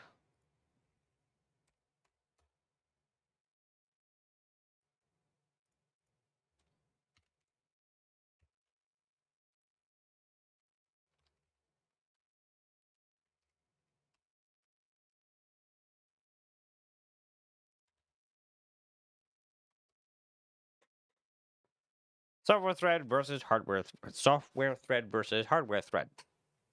A hardware thread is a physical CPU or core. So a 4-core CPU is generally supports 4 hardware threads at once. The CPU really is doing 4 things at the same time. One hardware thread can run many software threads. In modern operating systems, this is often done by time slicing. Each thread gets a few milliseconds to execute before the OS scheduled on a thread on the run or to run on that CPU. Since the OS switches back and forth between threads quickly, it appears as if one CPU is doing more than one thing at once, but in reality, the core is simply running only one thread, which switches between many software threads. Did I completely misunderstand the hardware thread bit? Right, AMD site says 16 hardware threads, or 16 cores. So a hardware thread is core. So, for instance, with my example of my computer, it is 12 cores. 4 times 1, 2, 3, 4, 5, 6. That is not 12. 2 of these are 12. You say 12 core. Why do I have so many boxes? I don't know. It says 12 core. I'm just going to assume 12 core. So it has 12 hardware threads. Right, those are software threads, but the side says 1 frame, 64 threads. Yes. Where are we at here? We're at what you want to build. There's different sizes of them that support building. Shush, we're not there yet. Up to 64 threads. Okay, so much like when you see in the store, up to does not necessarily mean always. I imagine that means they can use that much power to render. Up to 64 hardware threads. They can use a 64-core processor to render a scene. And this is frame update. So not rendering. Technically, as far as I know, frame updates is CPU stuff. As far as I know, it's CPU stuff that runs with the frame. 200 software threads. Again, that's nothing. We like, even my processor has thousands of threads currently running. Over 700,000 streamed in entities on a server. So that's server side. Again, that number is severely lowered if you're playing a single player version, because it has to load in far less entities. millions of overall entities as whole synthesis is also throw out for a single player because whatever this number is, this number will also be. And this number is just how many entities are in like the entire game. If you tried to run any game with everything loaded, it wouldn't work. Even Star Citizen. So this is just how many entities are just in the game. And then component updates. Components are pieces of game engines. So like a position, a physics, a mesh component. So lots of updates going out. Second, entities are streamed in even if my local server is streaming in and out to my local client. So how can a PC support it? So in Squadron, what you see and what your server sees are the same thing. The server for Squadron, which is running on your computer anyway, isn't trying to load in like the Stanton system. It works a lot closer to what server meshing will be like, with it will only render just what is needed around you. So basically your render distance is the server's render distance. No, it is still on your hard drive. It's just calling it in when it needs it. Kind of like when a stage play is going on. They have all the stuff, all the actors and all the sets in the back, and they just have it come onto stage when it's time to actually show it.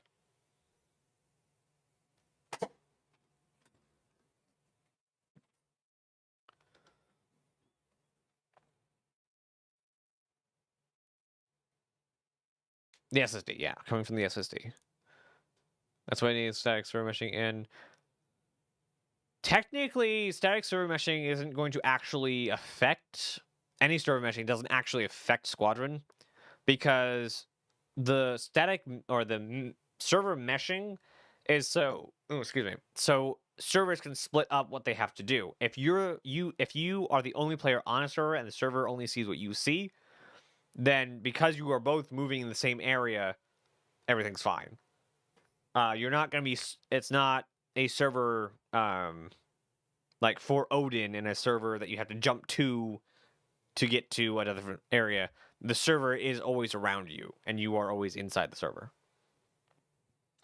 That's why it's fused complete now. Yes, one server only. Meshing not included. As far as I know, there is no mesh in Squadron because you're only running a single server. You can't mesh a single server.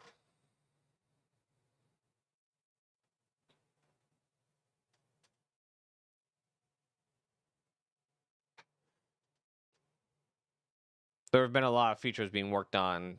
Stuff in my shoe. Vehicle experience stuff, NPC stuff, UI stuff, UI features. So it's not server meshing that makes it complete. It is all the systems have now been feature completed in the past year. But still has to stream the objects in and keep up with player moving as multiple 100K a second.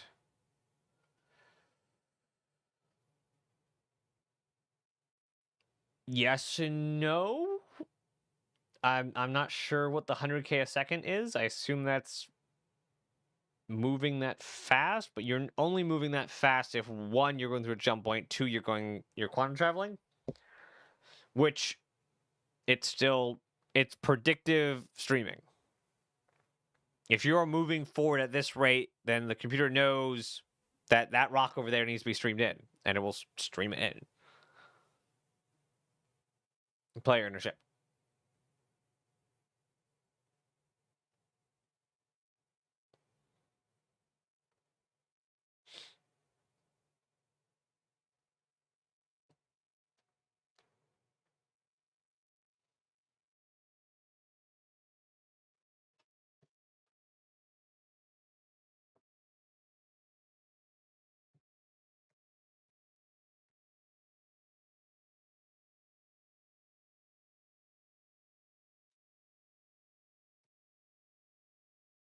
So it does actually make sense.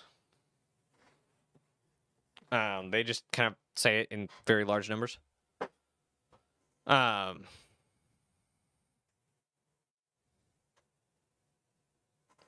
most of this is Star Citizen related because of the server talk. Yeah, it can use that much. So what makes SC hard is updating everyone's client in real time with all this. Yes, very much so. Is the amount of data that they have to send over the internet.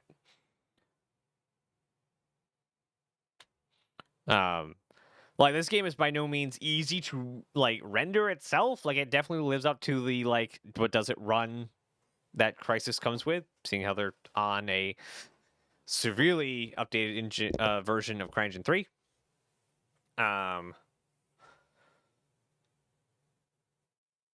But yeah, these numbers are mostly talking about servers in Star Citizen, not the servers that you're running in Squadron.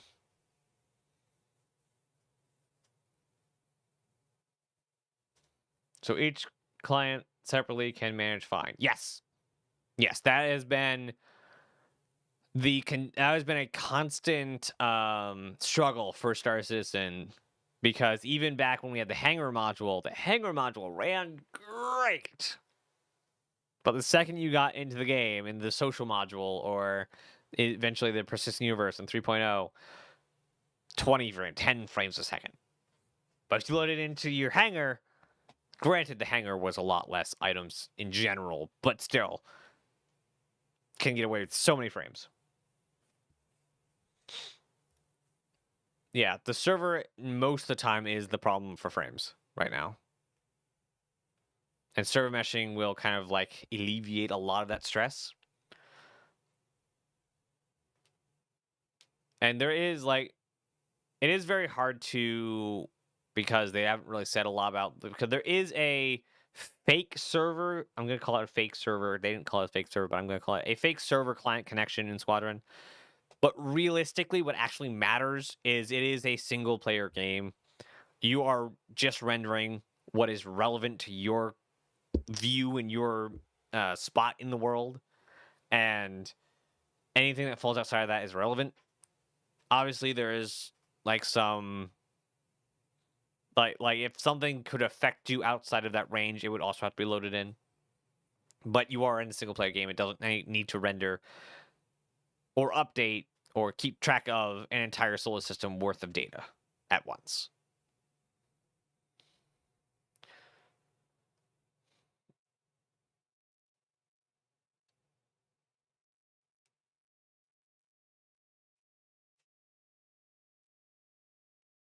So I hope that helped.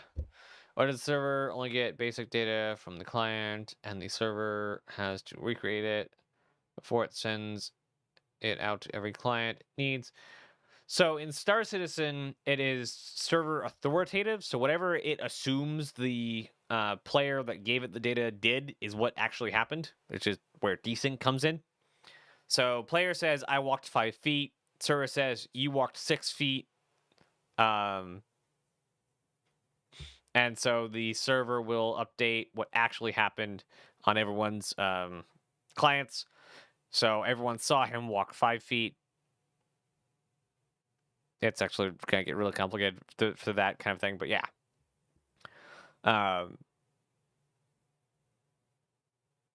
So basically the data is overload. Yeah. The data is overload. And it just can't keep up with everything. But that's why server meshing will exist. And every time they talk about taking something off the server, so the replication layer split takes the inventory management, well, not inventory management, but the access to the entity grid off the server. So it doesn't have to, the backend is not on the server. So the backend gets to stay on a different server. The whole frame update and Star Engine segment is confusing me. Yeah, I will have to watch this probably 5 times myself to actually like figure out what everything they're saying here. But I hoped that helped.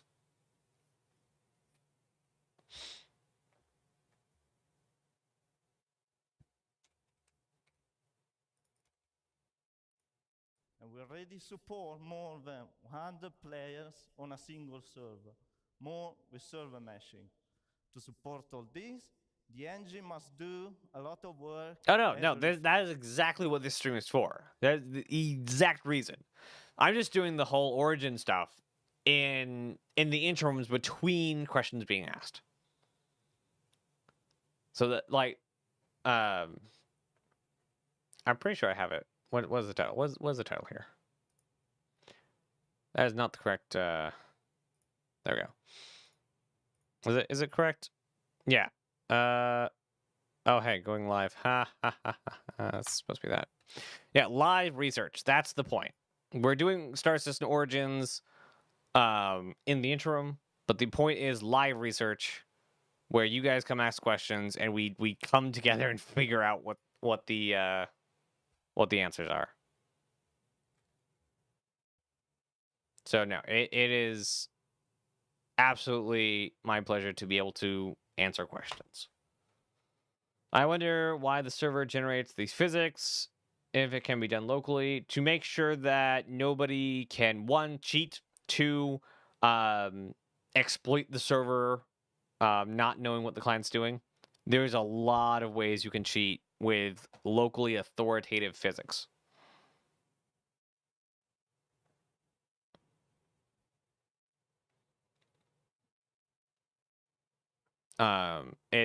It can be done, but as far as I know, it is really exploitable.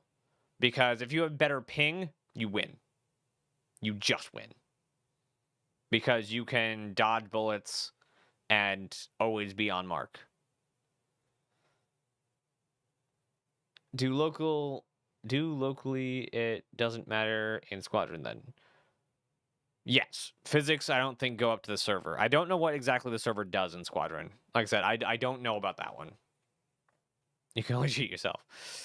People care a lot about cheating in single player games. Some people get real upset about cheating in single player games, and I don't quite understand all of it. Like I get some of it, like I get the principle of it, but like okay, just relax. But I don't think the physics are sent up to or to the server sitting next to you and back to you for any reason. How close was the meshing demo to complete dynamic server meshing? Was it at least some of the way there? No, I don't think they showed any dynamic. It was only a static mesh.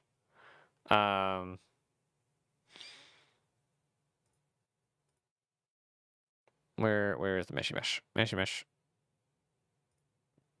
Because so in dynamic mesh, if this server has more headroom or like no one's using this server, then it can either say, okay, well, let me take on more load and take up this green area. So both the green and purple would be on one server because there's enough headroom. Because the players are all in the red.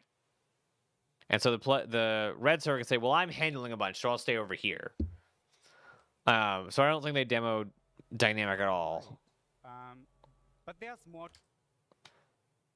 As in, server too busy, spin up 2 more servers and split across old servers. Yeah. The only thing missing is the spin up down its population on the server, I think. And so these are basic cube zones, but zones could be any size and any shape. And it's less about where players are and more about what's going on. So assuming that no players are anywhere, the server can just spin down and forget about that entire area. And so once they come back into the green, this green server can say, okay, I'll start rendering that other area. So this purple area. And if rendering both the green and the purple area to the green server is getting too hard, then you can say, okay, I need a new server to handle this other area. And we're going to split that off. That's dynamic server meshing. Dynamic server meshing 2 gets even a layer beefier than that, where it can say, let's say there's 1,000 NPCs in this little area. The server says, I can't handle all this, so we're going to spin up more servers for the little area we have. So you're going to have 2,500 over there. You're going to have 2,500 over there. I'm going to have 500 NPCs. And then it's still not working. So Dynamic Server Meshing 2 says, okay, NPC pathing, you get your own server. Your job is to figure out NPC pathing in this area. And I'll focus on, rendering or physics calculations, whatever the server does for itself. Whatever the bulk of the work is. Again, not a server engineer.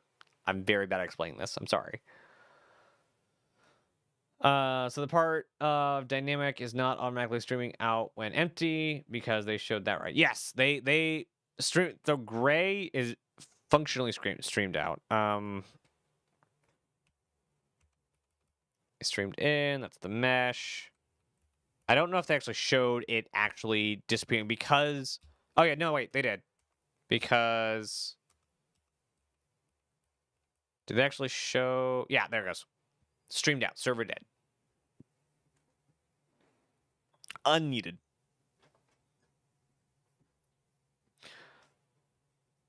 Yeah, dynamic server meshing is not about splitting up and down. Dynamic server meshing is about giving authority on runtime and authority over players, items, NPCs, objects, or what are called entities.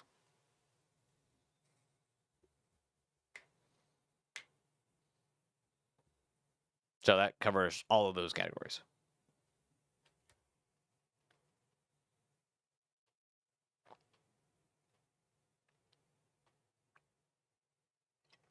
Yes.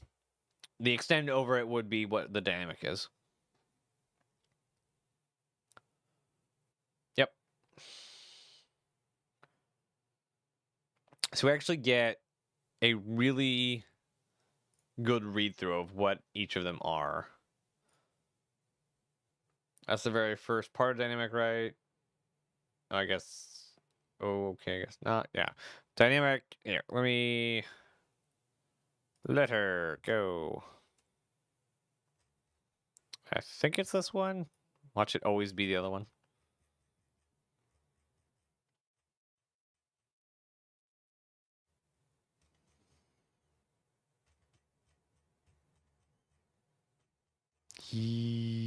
Okay. Looking for it. There it is. Server meshing universe, blah blah blah blah blah. Application layer, simulating the universe, entity zones, local grids. Meshing 1. There we go. At first, all servers will be bound to fixed zones. So that's what we see in the demo. Fixed zones that servers have authority over. But we'll quickly move to dynamic server meshing, where we assign servers dynamically to entity zones based on gameplay and simulation load. This will be much more efficient use of the servers in the cloud, as you only need servers where the players are. Whereas static server meshing, you need servers assigned to zones even if no players are there. So let's say in Stanton, they say there's going to be 2 servers for Stanton when we go to server meshing. So let's say we get Hurston and Microtech and ArcCorp and Crusader. Those are their 2 servers. If literally everyone on the server is at Crusader, they're still going to run the other server. It's not going to spin down, is what they just said. So maybe they don't spin down at all. I don't know. There's like hair in my face. That sucks. And then when dynamic server meshing version 1 comes in, if there's nobody in those other places, the servers can still take authority over it. Because if no one's there, it's not being loaded onto the server. It's just the space will be taken up by the server authority.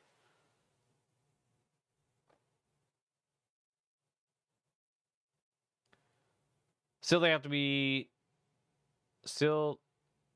They have to be on the way to dynamic with this. Good demo. Yes. Okay. So one of my favorite tools, favorite players sites, is Mr. Omtanium's unofficial road to server meshing. Go away. So he's keeping track of all the places, all the things they've ever said. Oops. Actually loaded quite quickly.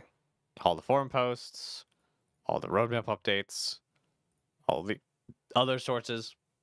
very, very read in person.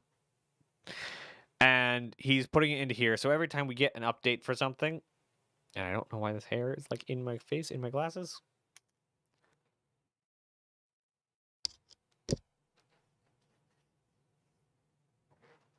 It's there, I swear. It's a hair. Anyway, the reason all of this is still red, planned status unknown, is because mostly status unknown. They haven't started talking about it. But like Chris said in his letter, quickly moving to Dynamic 2. I would not be shocked if we find we're closer to Dynamic 2 at the end of, or like as close as we are to static now, if we're at that point next year for Dynamic. I would not be shocked. And then they move on to Dynamic 2, which will take this dynamic assignment of servers one step further by subdividing entity zones into simulation islands. This is organizing the dynamic objects in the one zone local grid into different groups based on the objects that can interact, collide with each other. I don't know exactly what that means, but I'm sure we'll get a thing. I assume that's be back soon, but you're welcome. Like I said, it brings me great joy to be able to help people to understand, and in doing so, help me understand better. So if you're gonna go on lunch, I guess we can return back to, assuming no one else has any questions, we can go back to Origins. Breathe free. Earth is overcrowded. Through expansion and terraforming, there are vast amounts of territory for humanity to move to, but there is still an apprehension among the public. It wasn't until RSI's The Air You Breathe campaign that people began to trickle out into the universe, eager to start over on a new world. Message exchange between Mark Carl, Williet, and Nago Advertising. Rancois Kayleen, RSI Corp. Ad campaign. MC, hey, let's see. Francois. Francois. Okay, that's how you spell Francois, apparently. Hey, Francois, legal has cleared the contract, and the design team has signed the NDAs, so it looks like we're in business. Francois, outstanding. Where can we start brainstorming? Mark, we're at your disposal. What sort of campaign were you thinking? Francois, well, I don't know. You tell me. What was it? Mark. Off the top of my head, I think we can play up the feeling of opportunity. Earth will always be Earth, but we've kind of blasted the resources here. Francois, indeed. Mark, you go to a new planet. The air will be cleaner. I don't know. I'm just spitballing here. Francois, of course, I think there's something there. Everything new. I mean, when was the last time you sat in a field? Like a real one? Francois, see what I mean? Mark, so it's clear. So it's the chance of rebirth, starting over. It's about possibilities. The excitement of not knowing what to expect. Francois, but I don't want to sound like it's savage. There is civilization and technology. Mark, right? But there's space, room. Francois, right? I want people to understand that they can have a new life. That's what the universe is offering, a chance to start again. We want to give the opportunity to realize that chance. And this kind of like also feels like what we're going to have this kind of feeling when base building comes out. Like, it's going to be great to like build a base on Microtech, like they showed. But like, there's not going to be a lot of space on Microtech, and it's going to fill up quite quickly with the space that they're going to allot to base building. And it's going to kind of be that that new player hub that they've always wanted it to be. Like, all the territory is going to be gone. It's going to be real crowded. There's going to be a lot of players in Stanton. And then right next door is Pyro, which is Pirate Central. Well, a Pirate Central. Where is Mr. ArcMap?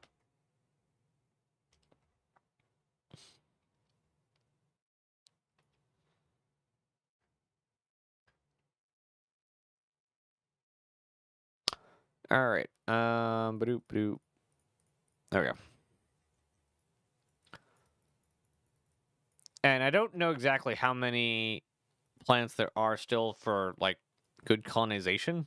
That is something we'll have to research later. Because it's going to take a lot of research to figure out which all planets are actually like not really inhabited, at least densely. I know that there'll be plenty of opportunity in Magnus. But Stanton, Terra, not really. Pyro is hostile. Magnus, I think there will be more in Magnus. Did they break it again?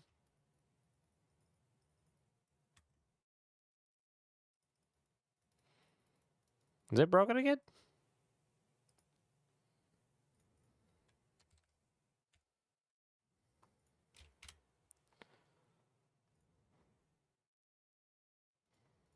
Yeah, nope, broken again. All right.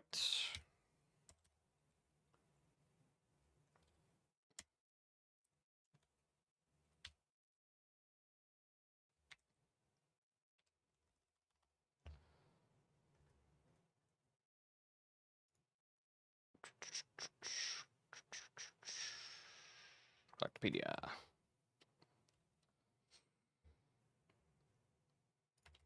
Nope, that's threads.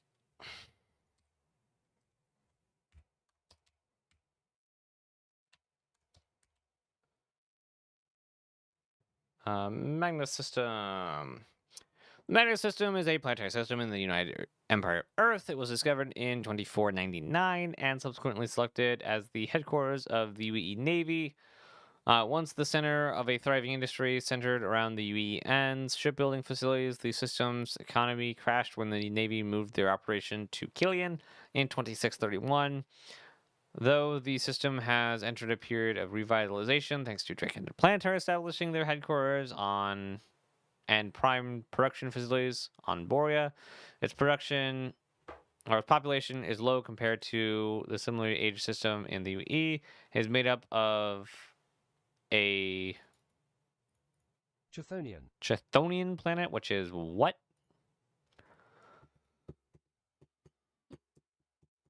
Concerning belonging to or inhabiting the underworld? Chthonian planet, a terrestrial planet. What is a Chthonian planet?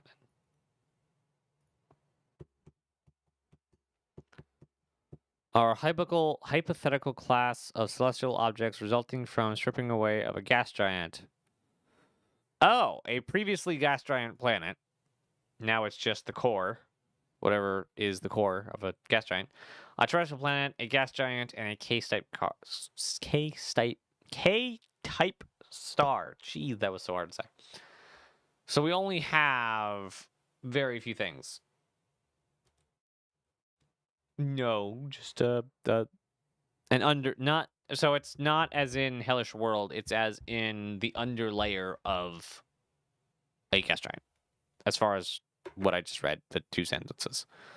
Not necessarily a bad looking world, I guess, maybe.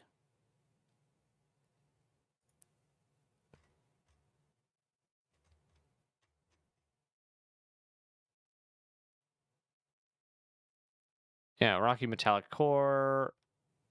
Yeah, it's not like on fire or anything. Not like Pyro. Though Pyro has lost a lot of its fire. Oh, interesting. Jump points connection, but they only have a Terra link. So we haven't done Ellis or Stanton. Say odds.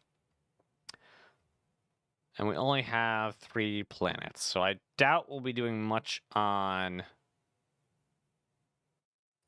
Magnus 1. Magnus is a Chthonian planet in the Magnus system that orbits closest to the sun with rich, high-value minerals and gemstones. The UE maintains exclusive mining rights. Dang it. to the planet, dating from it when it was made shipyards located on Borea. Borea senators have repeatedly petitioned the UAE to returning the rights to the people of Magnus, but the UAE has thus far refused to capitulate. Borea, Magnus 2. Borea is the second planet from the Sun in Magnus system. The UAE terraforming began on the planet, blah, blah, blah, blah. What kind of ship is it? Thriving, blah, blah. Ship components. Degraded. Many buildings were abandoned as the population sought jobs on other worlds. In recent decades, commercial craft industries such as Dragon Planetary has purchased the old warehouses and shipyards in Odessa that were abandoned by the UN, bringing much needed jobs with them for the first time since the mid 27th century. To its population is rising. Hey, so I think there'd be a lot of territory on Borea.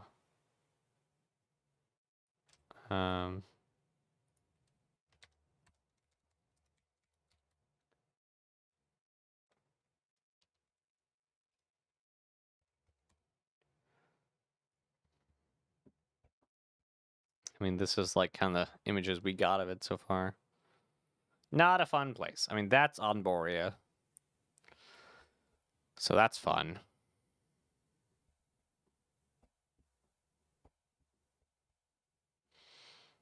Can't wait to see that. It's kind of hard to like not predict, but like what on earth am I looking at? That's the Hammerhead. Drop table ship name.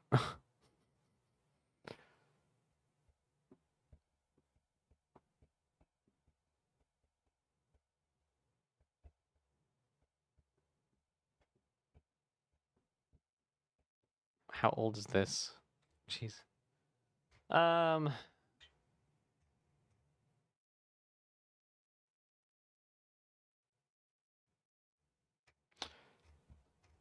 Yeah, we don't have a lot from Borea. But like, where would you like put people? Right? We're gonna get base building in the next couple of years. So where do you put people? We have hundreds of thousands of players. Granted, it's split over at least 4 regions. Where do you put everyone?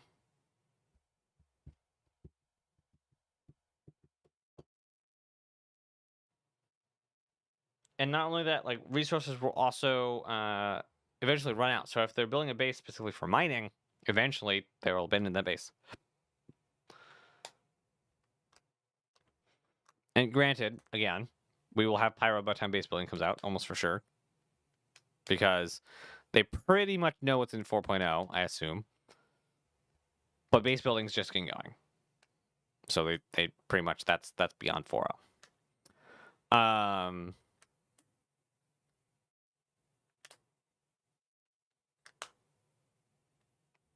I don't think like I feel like any world they put in is going to be in a similar position to Microtech. It'll have its main hub, but it will also have a lot of Outland. So you have Microtech, Hurston are in the same kind of state. Lots of Outland, not a lot of use. And they could mark up like different territories that people can and can't buy to artificially make that lower. Obviously, we have all the moons. That's something I didn't consider. We have all the moons. But I don't know about other people, but I liked what they showed for base building. I liked this wooded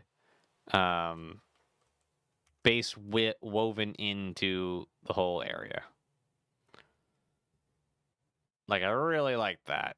Like, I did like this. This is also very appealing to me as well.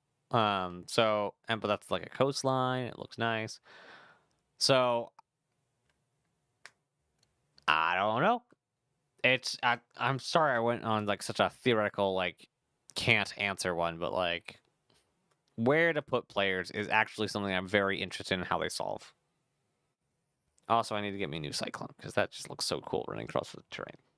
Also need a ship that can actually hold a Cyclone, which I think the C2 will be able to, or the C1 will be able to. I can't wait. I so much look forward to it.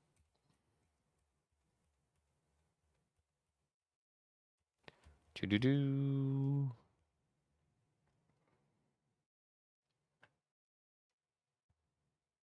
Associated with it. If it's in a taxable zone and you don't own the land, this interface will default to it.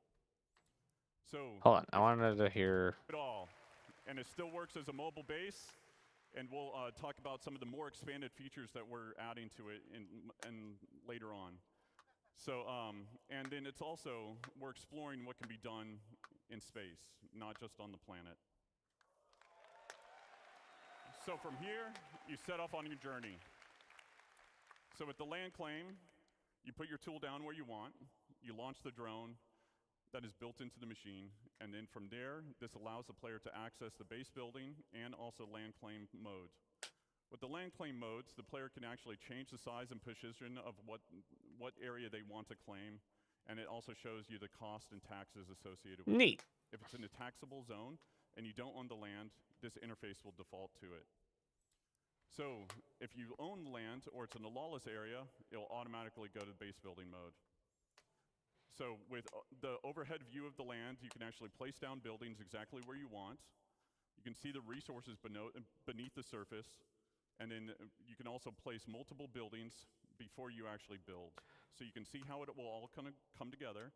You'll see I the am resources so underneath here for it. this. Like, And then you can also switch back and forth between different modes, which are showing off the resource network and how you link basically power generators to consumers. And then the player can move or deconstruct existing buildings right now with no charge. Fabrication. So when you basically build these buildings, they don't come with any furnishings. And if you didn't bring any with you, then you want to build a fabricator. So depending on what you want to build, there's different sizes of them that support buildings from decorations, armor, weapons, components, and even ships.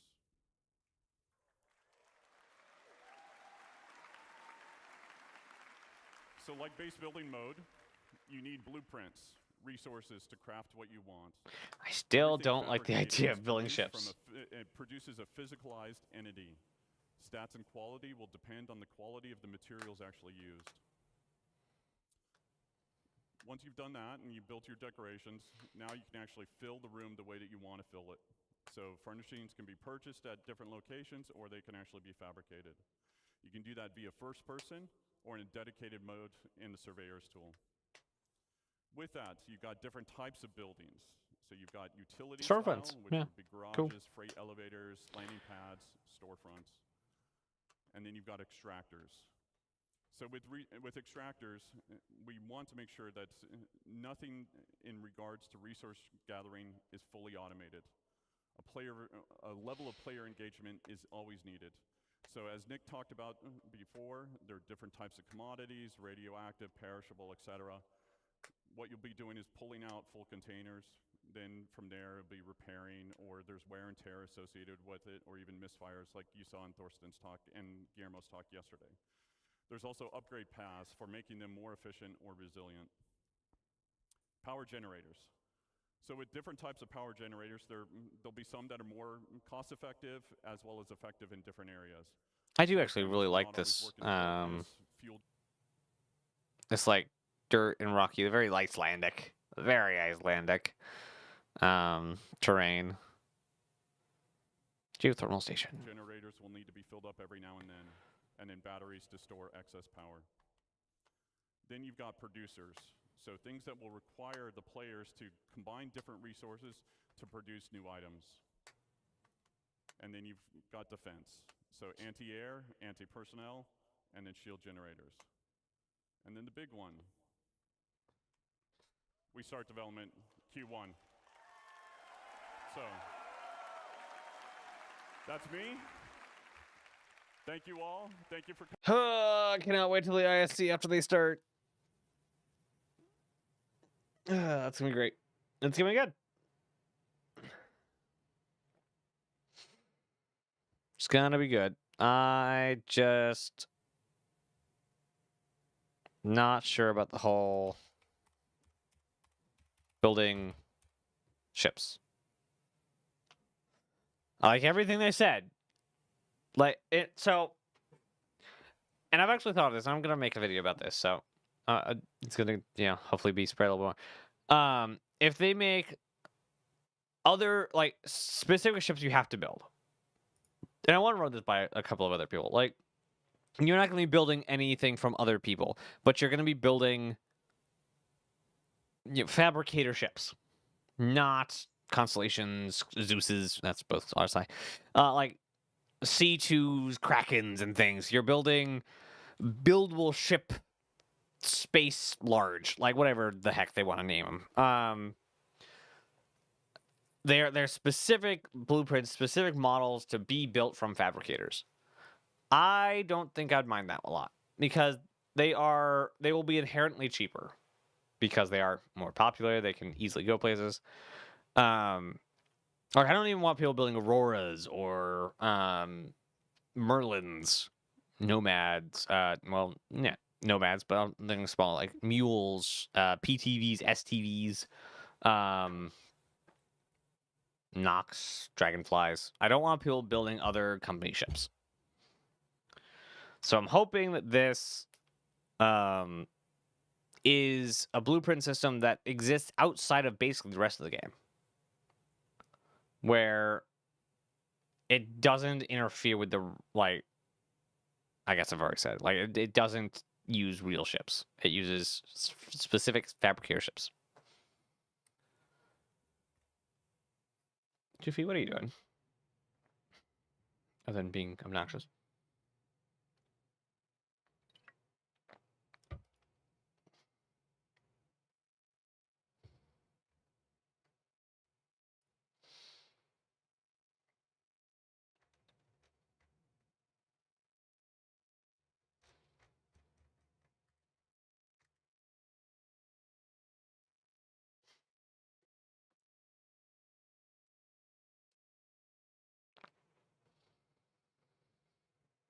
Basically just trying to run out the time. I forgot 6 minutes ago. Let's see if we can actually get one more comlink done. Where are we at? We're up here. A Better Earth. By 2516, the UNE had expanded into 12 systems, while jump points and data relays allowed for quicker travel to the systems on the edge. Earth was starting to feel quite far away. Wen Yin Song, one of the lead surveyors of the UNE's Project Farstar, came across a discovery in a new system and drafted a message with an interesting idea. To the UNE High Council, CC General Kelsto Trask, Senator Patriska Oat, I know that word, I just can't remember how to say it. Prospective system. Ladies and gentlemen, as you know, my current assignment is to seek out and classify new systems for prospective terraforming and exploration. The latest system, 34-2A, that my team and I have discovered is located in what can only be described as a confluence, a nexus.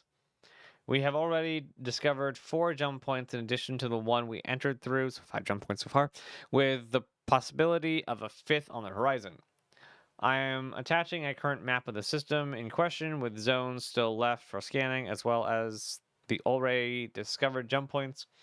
One of the planets, 34-2A.03M, is a super Earth. Scans and scout missions confirm that the presence of a naturally oxygen-based atmosphere, indigenous vegetation, vast oceans, and temperate climate. Deep in the southern region, a scout team discovered remnants of a rock formation, indicating that they were arranged by that way, but we have not discovered any indication of intelligent life. In short, I would like to suggest that 34-2A.03M be established as a forward operating base for terraforming and expansion into adjoining systems. The team has named the planet Terra in honor of similarities to Earth. All of the current data and findings are included in the comm packet. I invite you to see for yourself. Sincerely, Wen Yung Sin Song, Chief Surveyor Engineer, Project Frostar. The UNE Congress approved the plan to centralize Eastern System operations out of Terra. Over the years, city grew and new culture was born. How many does it have now? That's not one. Maybe it's really just for some reason. Star map. Yeah.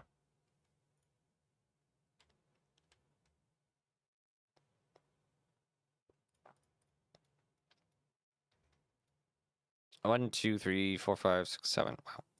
Right? 1, 2, 3, 4, 5, 6, 7. Yeah. Wow. Wow. You can get to Tyrannus, Gauss, Tyak, Hadrian, Pyro, Stanton, Magnus. Jeez, it is a confluence. Wow. For some reason, I don't like where Pyro is narratively. I feel like it's too close to Stanton, Terra, and Castra for it to be so lawless, and for it to have, and also 1, 2, 3, 4, 1, 1, 2, 3, 4, 5, 6. It also has 7 jump points. To be like, maybe I'm missing something, but like it seems like a very strategic planet to just leave there, or a system to just leave in the middle of the Empire that's connected to all these really high-end systems, Stanton and Terra being chief among them, and Castra having like the military base. How did they let it grow so bad? Like, I know there must have been raids into the system, but how did they stop raiding it? Is it because of the Vanduul fleet? Or the Vanduul war? Let's see if the Galactopedia has anything to say about it.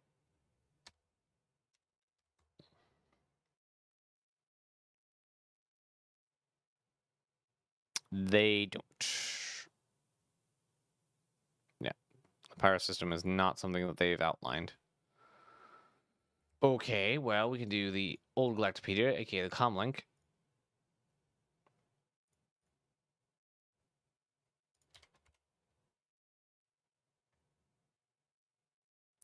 Jump point available. What is... I don't know what that one is. Citizens for Pyro? Green Traveler as an enjoyer of the myriad sights and sounds, blah, blah, blah, blah. Storming fighting imputed terrorists and other kinds of people you wouldn't want to run into while flying solo. Settlements abandoned when legitimate business fled the system have become hives of criminal activity. The largest of these is a former pyrotechnic amalgamated housing platform known as to the locals as Ruined Station. Its dilapidated halls and packed with squatters and black market dealers who eke out a living outside the grasped hands of the law, beneath the iron fists of whatever gang is in charge. Power struggles on the station are frequent, but violent anti-alien and anti-corporation corporate terrorist group Xenothreat has been reigning authority on Ruined Station and thus Pyro since 2947. Since Xenothreat or acquisition inside MTV bar from a fortified metal entrance, stealing corners. People, ArtCorp President, existent Microtech have gathered in Lorville today to mix and mingle. A young man with an asymmetrical haircut, vividly purple reflective sunglasses, and embraces another man with a torn pants boots. While nearby table, in high-end suits, code low voices, women says a bit of a. What are we talking about here?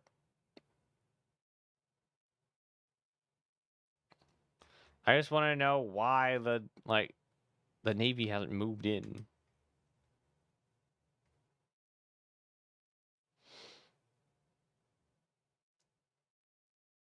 Like, why? Mining rocks. Profit Pyro. Playing with Pyro.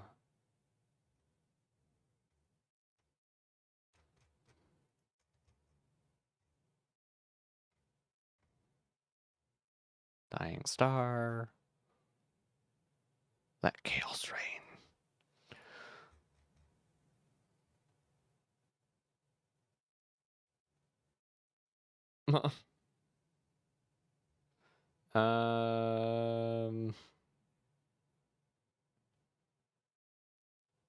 Blah blah.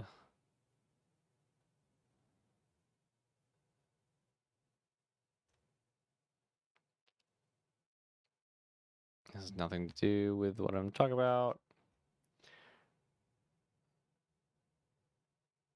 First off, bit of bad news. Anti-Jester, despite all the rumors, still very much alive. Blah blah. And also not talking about why they haven't cleared out Pyro yet.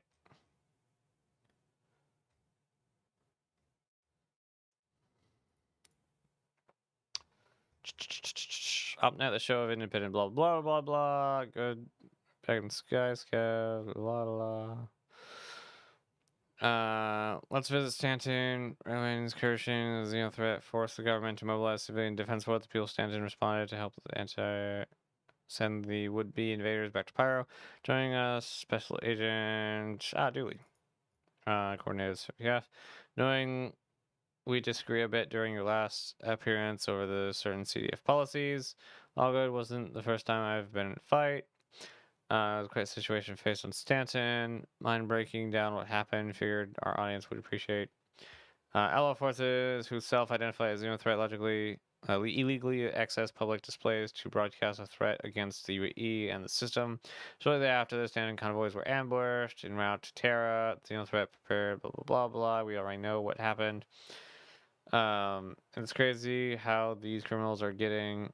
Gotta say, I had my doubts about the CDF. Pretty impressive. Honestly, I couldn't be proud of the CDF. You're from Stanton, right? Born, raised on Orison. Nice. So the victory must have been a lot to you.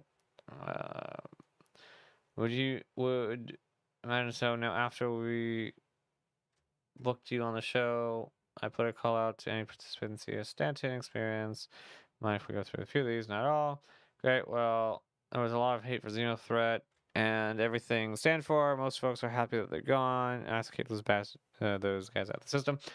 I found that civic pride is a huge motivator for CDF. Payouts, experience, rehabilitation center. Assaults over in the Empire. How familiar is the advocacy with Xenothreat? In the assault, we had a scattering of intel about the group, even though they're primarily operated at Pyro. Both the advocacy and the Navy had picked up chatter they were mobilizing for something, but not enough to keep them out of Stanton. Pyro isn't a UE system, so there's only so much we can do, plus direct attack was dramatically escalating their operations.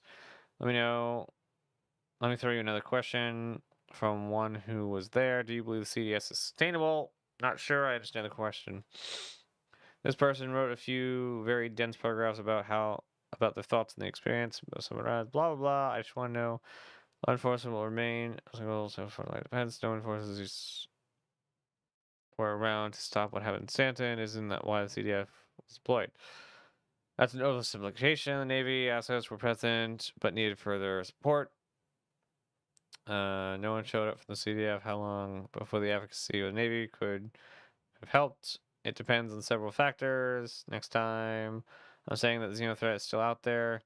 From my sources are saying they'll still have additional resources available to them. They've proven that they firmly believe in the cause, so I think it will be foolish to think that one loss will be enough to deter a group like this. Anything else you'd like to share? Just that I'm working hard to address the issues discussed for the CDF. They really don't go into what are they going to do about Pyro. That's really all I want to know. What are you doing about Pyro? Because it's ridiculous to me that you let this system. It's a petri dish of stuff that will eventually grow to be Xenothreat and be problems like Xenothreat. It's not a system like Nyx where they said, "Hey, we just want to live independent. We don't. If we know of violent people that like are against the UEE, they don't stay here. And that like if you start scamming people and start being like an actual bad person, you will get kicked out of Nyx. At least the populated places in Nyx. In Pyro, the worse you are, the better you stay. Like I don't understand what they're doing. I think they need to do something about Pyro, at least like to bring it down a bit, because it's a bit too powerful right now. Anyway, that is all I have for today. Let's do that. Thank you everyone for coming. It's been fun. It did get a bit weird there towards the last half an hour because I didn't want to do much more posts on the comlink.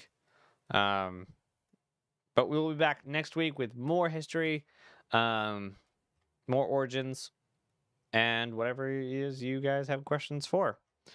We didn't get through all of September, but we will get through September definitely next week. Tomorrow we have testing, so we'll be focused on bug fixing or bug finding and reports on the issue council tomorrow. And then, of course, we have our content creative roundtable on Sunday, so be sure to stay tuned for that. And also, I'll be going through the panels from CitizenCon and getting videos out on those. Hopefully, starting Friday. Maybe starting next week. I'll have to see how fast I can get through them. Downloaded, clipped up, scripts made, scripts recorded, and all that. But I'll be back tomorrow on stream. So thank you again, everyone, for coming, and I'll see you guys next time. Be kind, everyone, and bye.